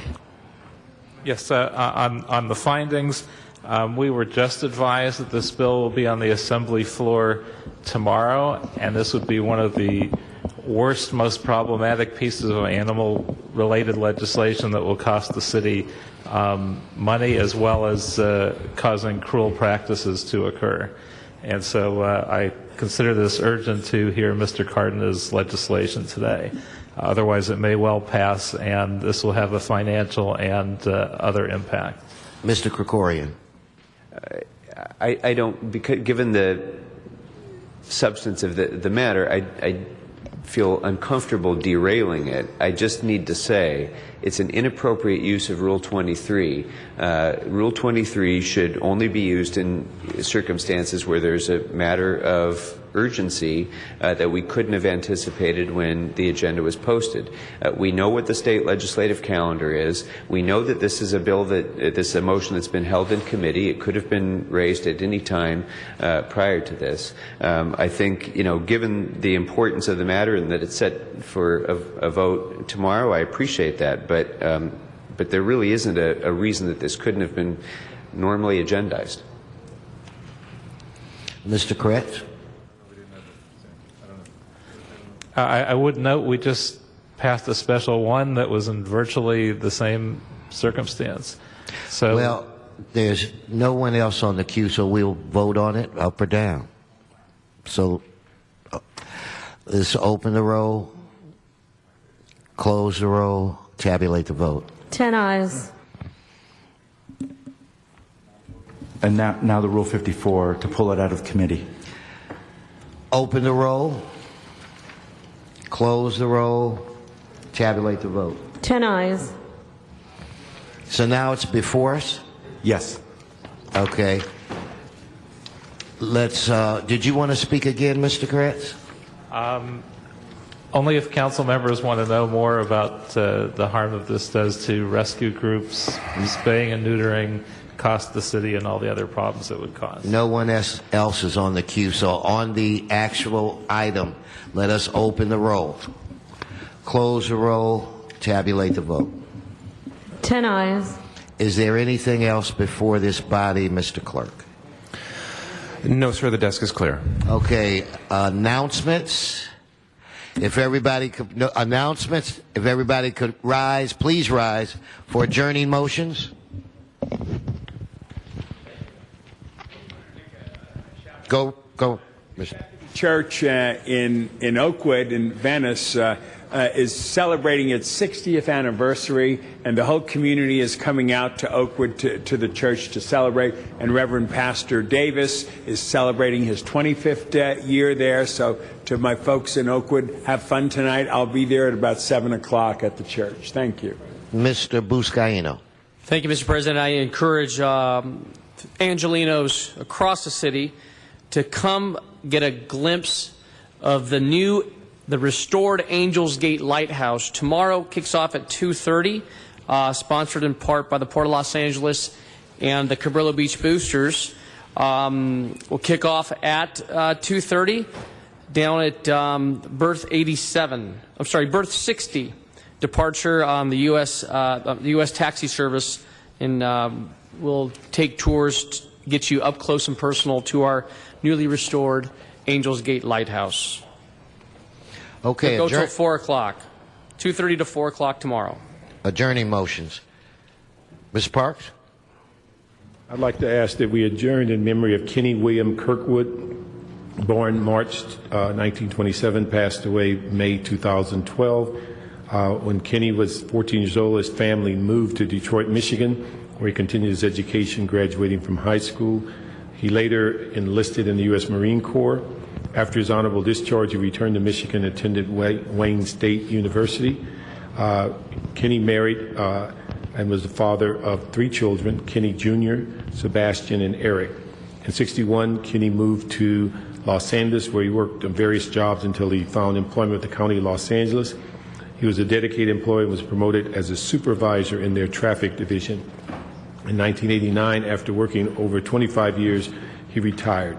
In 1975, he met his longtime partner, O.C. Thomas, and he was merged family with her 4 children. Kenny and O.C. were constant companions for 37 years. They celebrated the birth of all of their grandchildren and great-grandchildren, and they've traveled throughout the United States.